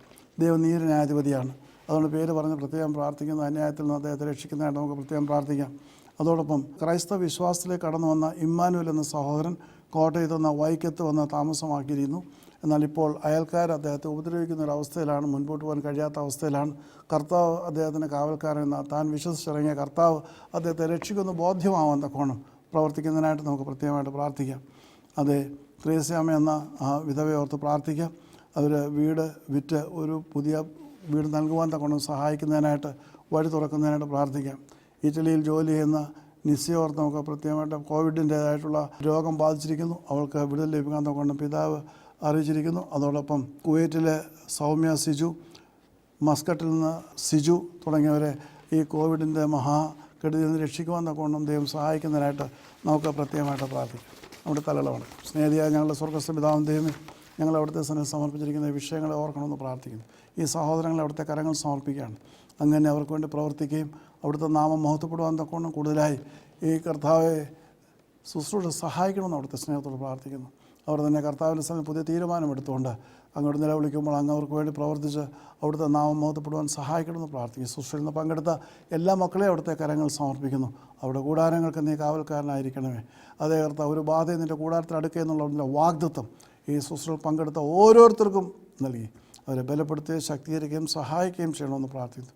അടിനെയും കർത്താവ് സൂക്ഷിച്ച കൃപകൾക്കായിട്ട് സ്തോത്രം. അവിടുത്തെ പുനഃനാമോത്വത്തിനായിട്ട് ഞങ്ങൾക്ക് ഒരുമിച്ച് കൂടുതലായിട്ട് പ്രവർത്തിക്കുവാനും കർത്താവെ ഈ മഹാമാരിയിൽ നിന്ന് ലോകത്തെ രക്ഷിക്കുവാൻ തക്കവണ്ണം പ്രതിവിധിയും പ്രതിരോധവും കണ്ടുപിടിക്കുവാൻ തക്കവണ്ണം കർത്താവെ മുഖാന്തരവർഗത്തിനായിട്ട് കൂടുതലായി പ്രാർത്ഥിക്കുവാൻ തക്കവണ്ണം ഞങ്ങളെ ശക്തീകരിക്കുകയും സഹായിക്കുകയും ബലപ്പെടുത്തുകയും ചെയ്യണമെന്ന് യേശു മാത്രം അപേക്ഷിക്കുന്ന കൃപയോടെ കേൾക്കുമാറാണമേ. ആമേൻ. പിതാവിന്റെ ദൈവത്തിൻ്റെ സ്നേഹവും പുത്രന്റെ കൃപയും പരിശുദ്ധാത്മാവിന്റെ സംബന്ധവും സഹവാസം നമുക്ക് പറഞ്ഞ എല്ലാ വിഷയങ്ങളും വേണ്ടി ഇപ്പോഴും എപ്പോഴും എന്നേക്കും ഉണ്ടായിരിക്കുമാറാകട്ടെ. ദൈവം നമ്മെ അനുഗ്രഹിക്കട്ടെ. ദൈവനാമ മഹത്വത്തിനായി ഈ ശുശ്രൂഷ സമർപ്പിച്ചത് Babu, Baby, Ben, Bevin and Benil, Toronto.